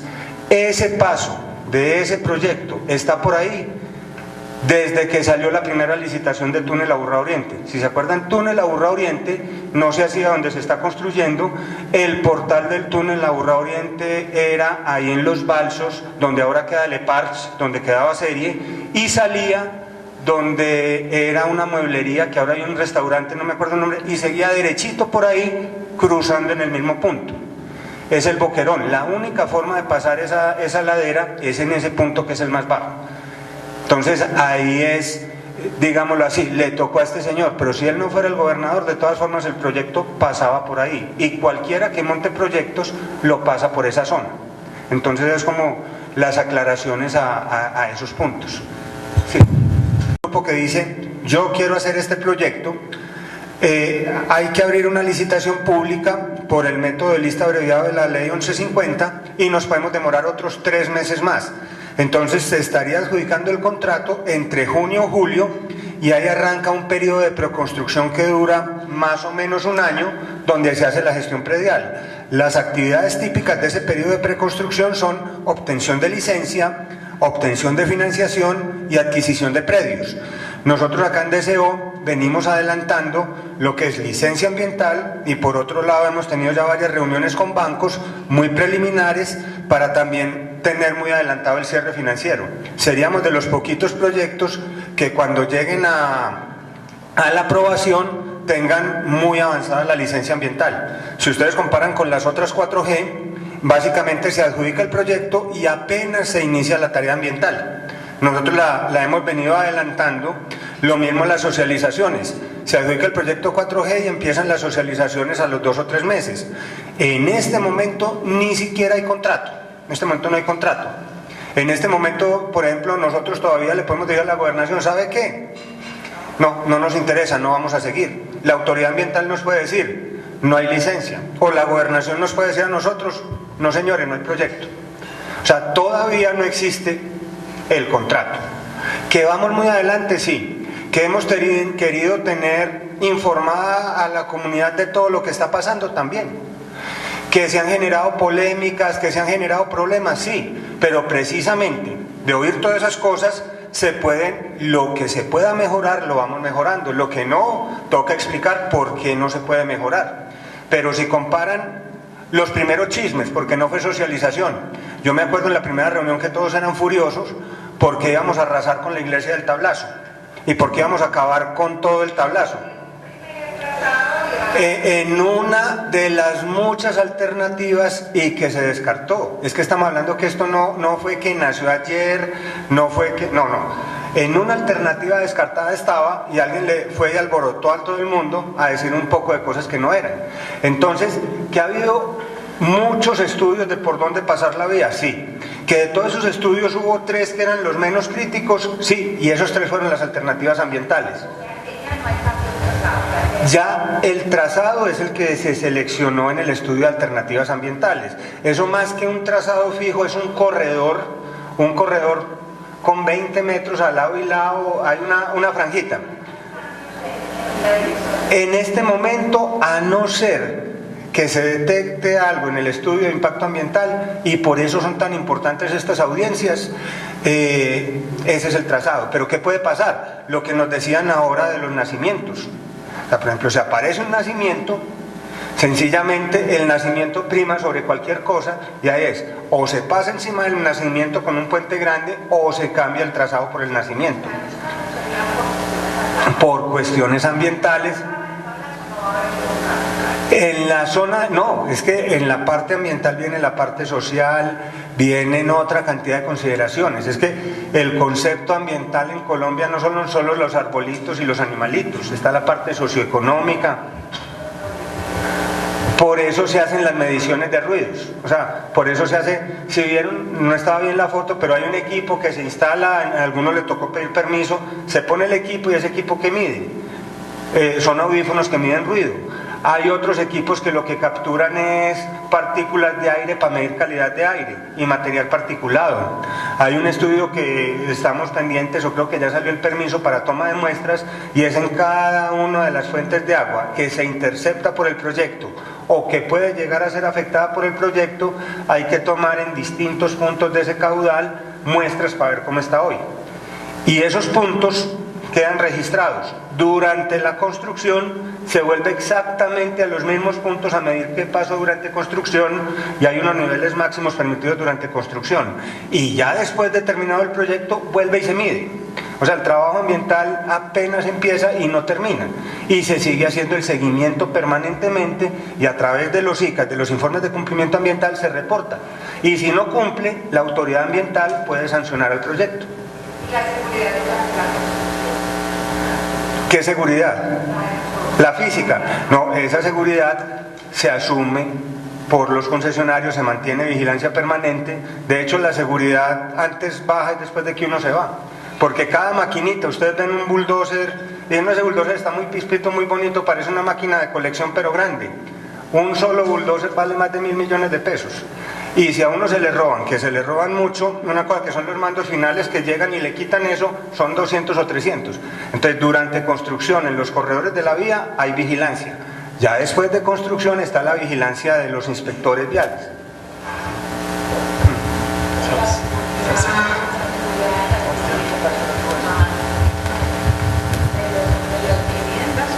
De los predios por donde va a pasar esa vía. Sí. El concesionario, y ya después es las condiciones que hay ahora, porque la seguridad, digámoslo así, es más una tarea de la policía, y si ustedes ven en la concesión, dentro de los servicios que va a tener es la policía de carreteras, que patrulla permanentemente la vía.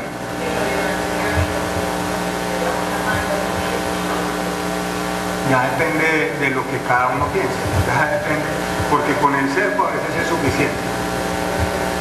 Es como... Hermana, entonces, si te entendí bien, a partir de julio de 2019 empezaría ya el proceso de compra de predios.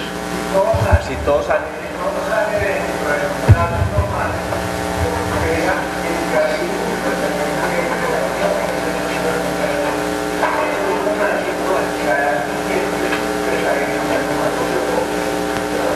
Doctor, estos proyectos que estamos viviendo hoy en día fue lo que inició Diego Calle Restrepo con Andrés Uriel, y en la continuidad de las presidencias que siguieron, y ellos siempre tuvieron esa visión. Yo estuve en algunas reuniones desde muy pequeño viviendo esa situación, y ellos siempre querían trazar las tres plantas, que es Santa Fe de Antioquia, Medellín, el oriente antioqueño.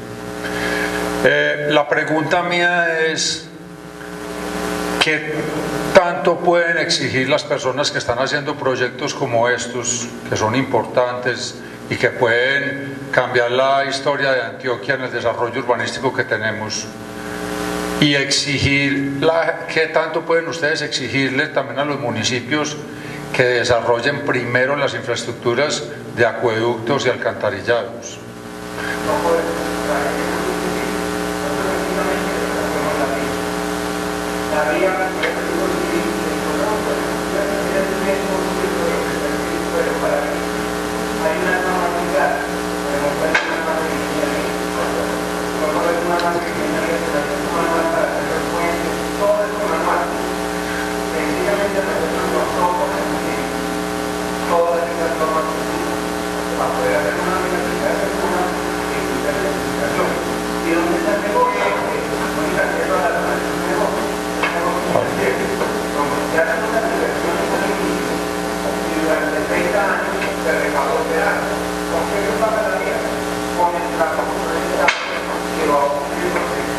Durante los 30 años de la vida. Pero entonces, la parte de redes de servicio público, todo eso, es competencia de las alcaldías.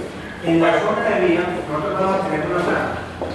esa franja, ahí se construye la vía. Dentro de los diseños, en algunos puntos o en la mayor parte del recorrido, se van a dejar unos carros para que las empresas de servicios públicos pasen las redes por ahí, porque es más fácil pasarlas por ahí que dar toda la vuelta que dan ahora. Pero donde nosotros llegamos, y son urbanizaciones, son cosas que son competencias de las alcaldías. Y lo ideal sería que el plan de expansión de acueducto, el plan de expansión de alumbrado público, todas esas cosas estuvieran hechas antes de... Pero entonces, digamos a lo mismo, todo el mundo le chuta la pelota y nadie enfrenta el problema.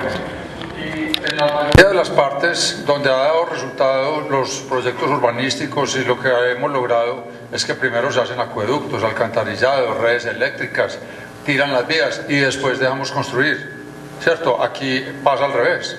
Aquí primero dejamos la casa y después hacemos esto, hacemos lo otro.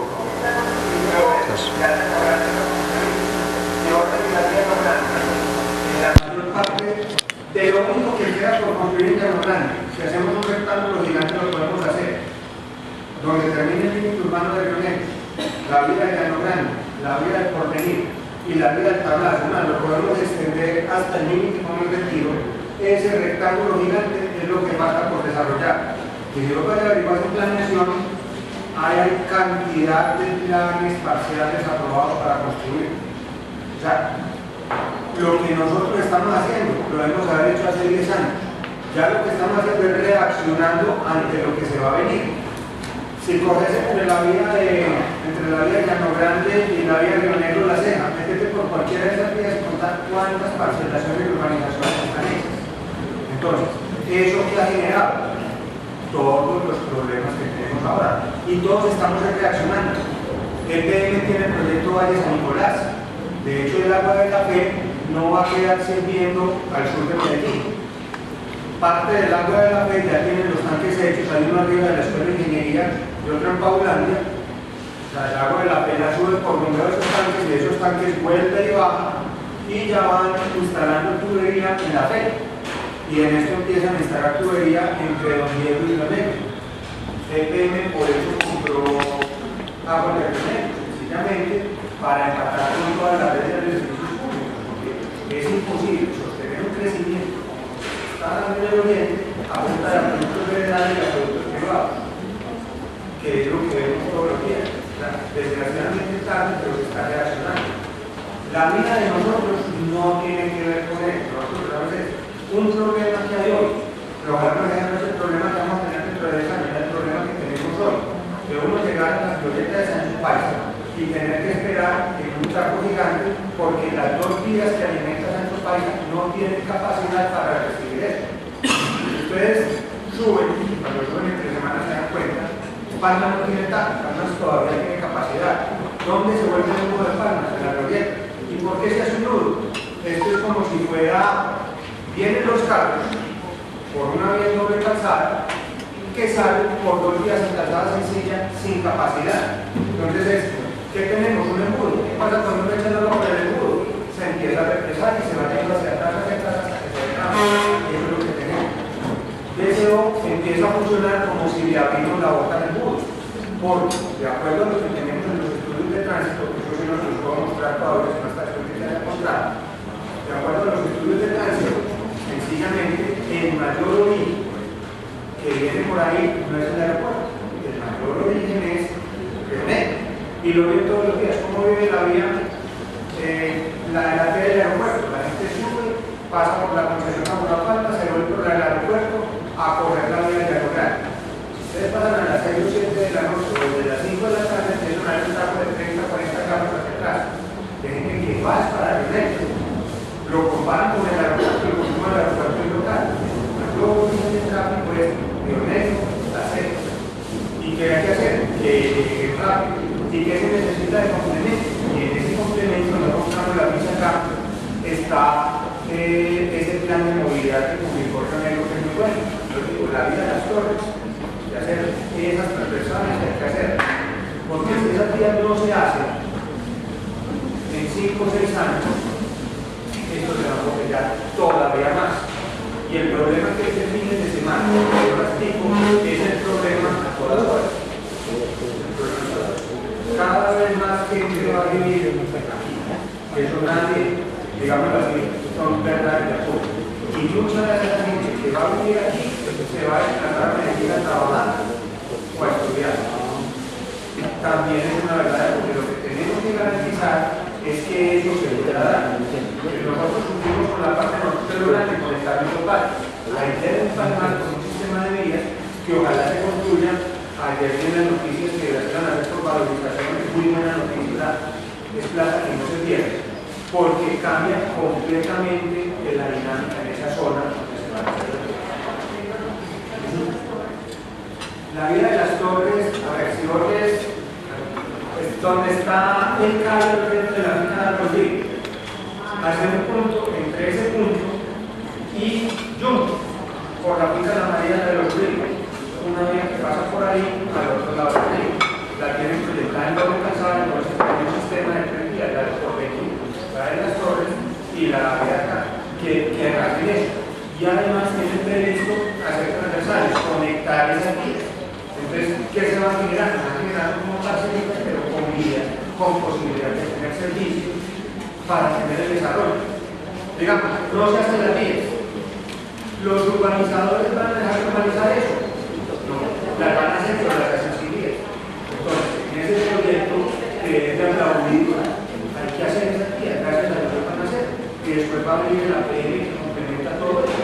Pero se desarrolla eso y resolvemos el libro, listo, hace la vía primero, todo eso es de la movilidad interna. Es aquí, también va a ir a Medellín, ¿por dónde va a ir? Pues aquí es donde entra el SEO, donde entra el público, donde entra todo el mundo. Porque por cambio lo que se dice mucho por, a ver, ¿qué es lo normal? Si esto fuera la Laguna Norte, yo vengo de manejar que yo aquí y yo diría que no. Una cosa es un liga sendero y ver cómo es una socialización de esto. La mayor parte de ustedes son pensionados o no tienen que trabajar ni nada de eso. Socializaciones como esta las hacemos en sendero, que había 400 o 500 personas. Acá todas las preguntas han sido ambientales. Allá todas las preguntas eran si iban a tener empleo, que dónde iban a conseguir empleo. Es una situación muy distinta. Una vía, como la de la Laguna Norte y la de toda esa zona norte de Antioquia, llevan desarrollo y generan gente que va. Aquí la vía es al contrario. Acá estamos haciendo una vía porque es tanto el desarrollo que no hay cómo manejar el tráfico. Entonces acá hay que empezar a hacer eso. Y hay que empezar a ver otra cosa muy importante que es el registro de la seca, como el pionero de la seca, que es una vía que la gente la tiene como una nivel, pero los niños pasan a las 5 de la tarde por pionero de la seca para que vean que tiene casi el mismo problema de la calidad local. Y todos son movimientos locales. No solamente hay que hacer esta actividad que movimientos locales, sino que hay que empezar a ver en todos los planes que tienen los municipios cómo se mejoran todas esas vías para que el tráfico fluya. Bueno, muchas gracias. Yo soy José Rodríguez Solórzano, soy ingeniero civil y tengo con mi familia Los Salvados en el área de influencia de la vía donde pasa la Quebrada del Espíritu Santo con algunos de familiares míos que veo por acá. Yo primero me quería como concentrar en el tema de la socialización ambiental. Me encanta que se hagan espacios como estos.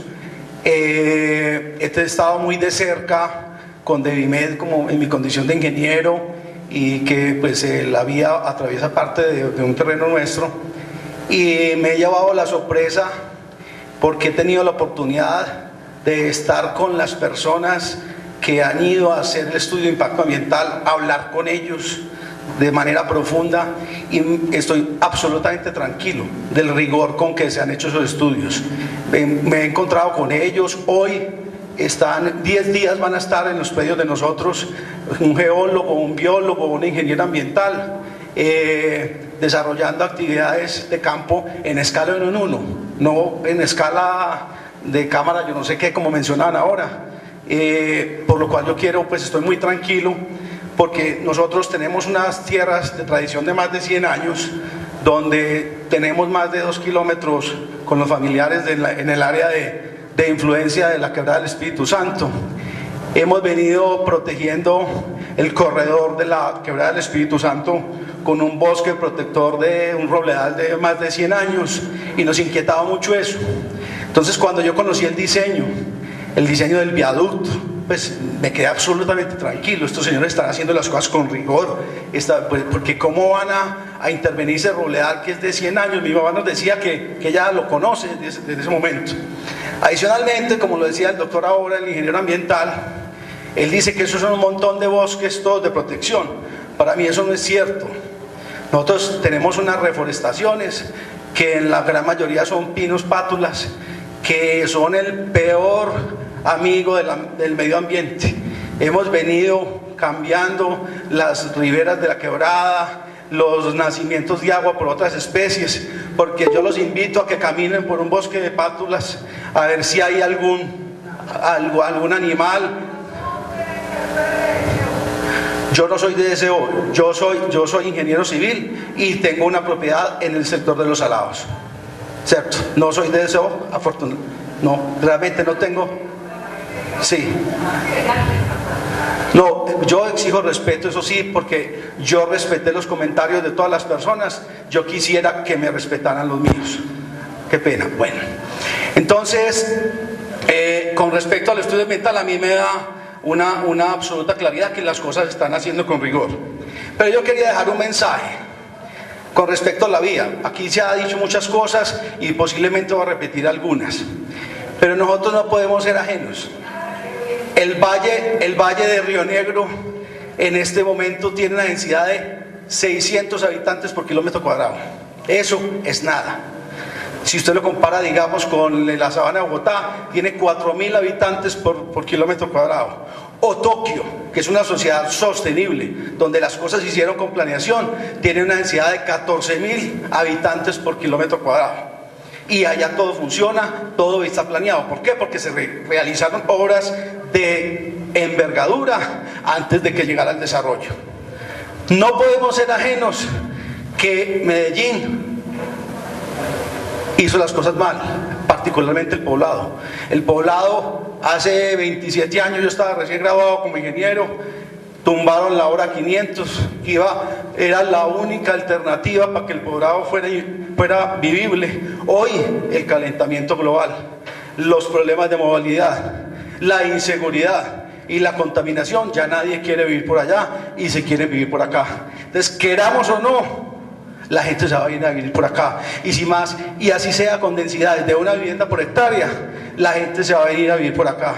Entonces, a mí me parece que es muy interesante que haya una vía de envergadura, una vía que parte un polígono. Si uno se hace aquí, une con Sancho Paisa, une con el tema de la otra alternativa de la fe, esa vía parte por la mitad, genera una malla, lo que llamamos los ingenieros una malla vial, lo que llamamos una malla vial.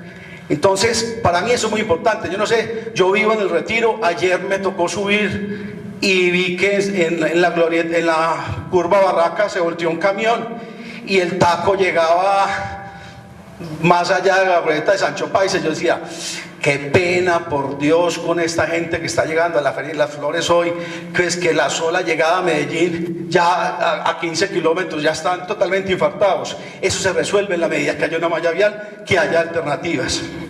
Entonces, doy mi posición, yo doy fe de que el estudio se está haciendo, creo en las vías, queramos o no. Aquí va a haber mucha gente más viviendo y esas vías se van a necesitar, se necesitan y se van a necesitar. No podemos ser testigos otra vez de lo que pasó en el Poblado. Pues yo creo que en San Lucas, como se desarrolló, pues todos los problemas ambientales que hay y ciudades con densidades muy distintas son capaces de hacer eso en un ambiente de sostenibilidad. Gracias. Vamos a cerrar con una última pregunta y ya las demás, por favor, por escrito las respondemos en la página. Vale. Muy buenas tardes, mi nombre es Francis González de Corantioquia. Aunque no somos la autoridad ambiental encargada de la licencia ambiental, como tenemos injerencia en el municipio de Envigado, entonces nos hacen partícipes pues como de toda esta socialización para nosotros estar enterados de qué proyectos se están desarrollando en nuestro territorio. Me parece muy importante que se haga este tipo de socialización previo al inicio o antes, pues como en la etapa próxima a iniciar el proyecto, en la etapa de construcción. Para que la comunidad también tenga conocimiento de que hay determinantes ambientales, no solamente la reserva NARE está en el territorio, hay otras determinantes ambientales que tenemos las corporaciones ambientales, como son los planes de ordenamiento de cuencas y los planes de ordenamiento del recurso hídrico, que hacemos las corporaciones en el territorio. La Corporación Corantioquia tiene una resolución donde tiene unas especies de fauna y flora que están en un listado, que están amenazadas, que también se tienen que tener en cuenta en este tipo de proyectos. Hay unos estudios y unas reglamentaciones de las fuentes. La quebrada de Las Palmas y los afluentes es una fuente que está reglamentada, donde están identificados todos los usuarios que hacen parte de esa fuente para sus usos domésticos, pecuarios, agrícolas, donde en este tipo de proyectos, en la etapa de construcción, que es donde se ven los impactos más altos, es donde se ven más afectaciones ambientales y donde las comunidades también se ven más afectadas, y que a nosotros nos van a llegar las peticiones, nos van a llegar los reclamos de las comunidades. Entonces, para que en el estudio de impacto ambiental también tengan en cuenta este tipo de estudios y este tipo, pues, como de planes que hace la corporación. Hay otro estudio que es el estudio de acuíferos, que no solamente las corporaciones hacemos estudios para las fuentes hídricas superficiales, sino también el conocimiento de las aguas subterráneas. Hay un estudio de acuíferos que coge la vereda de Las Palmas, entonces también para que lo tengan en cuenta en la elaboración del estudio de impacto ambiental. El municipio de Envigado tiene un sistema de áreas protegidas locales, que es el SILAPE, que también es bueno que se verifique si está en el proyecto, en el área del proyecto. No sé si Río Negro o El Retiro también tenga estas áreas protegidas locales. También, como para que se tenga conocimiento de los planes de ordenamiento territorial, también tienen unas áreas protegidas o unas coberturas vegetales de protección que también se deben de tener en cuenta en este tema. Como les mencionaba al inicio, para darte respuesta a tus inquietudes, efectivamente toda esta información que mencionas hace parte de la compilación de información y revisión de documentos secundarios con los cuales se complementa el estudio de impacto ambiental. Vamos a tener en cuenta todas las consideraciones. Efectivamente, entonces vamos a revisar nuevamente estos estudios, a verificarlos. Ya se han hecho algunas solicitudes de información como el listado de usuarios, de captaciones, vertimientos y demás presentes en el área, en el porcentaje equivalente a la jurisdicción de Corantioquia. Gracias por las observaciones. Entonces, vamos a cerrar la serie de preguntas. Las demás les agradezco que nos hagan llegar por escrito para darles respuesta por la página web. ¿Vale? Gracias. ¿Hay alguna nueva reunión?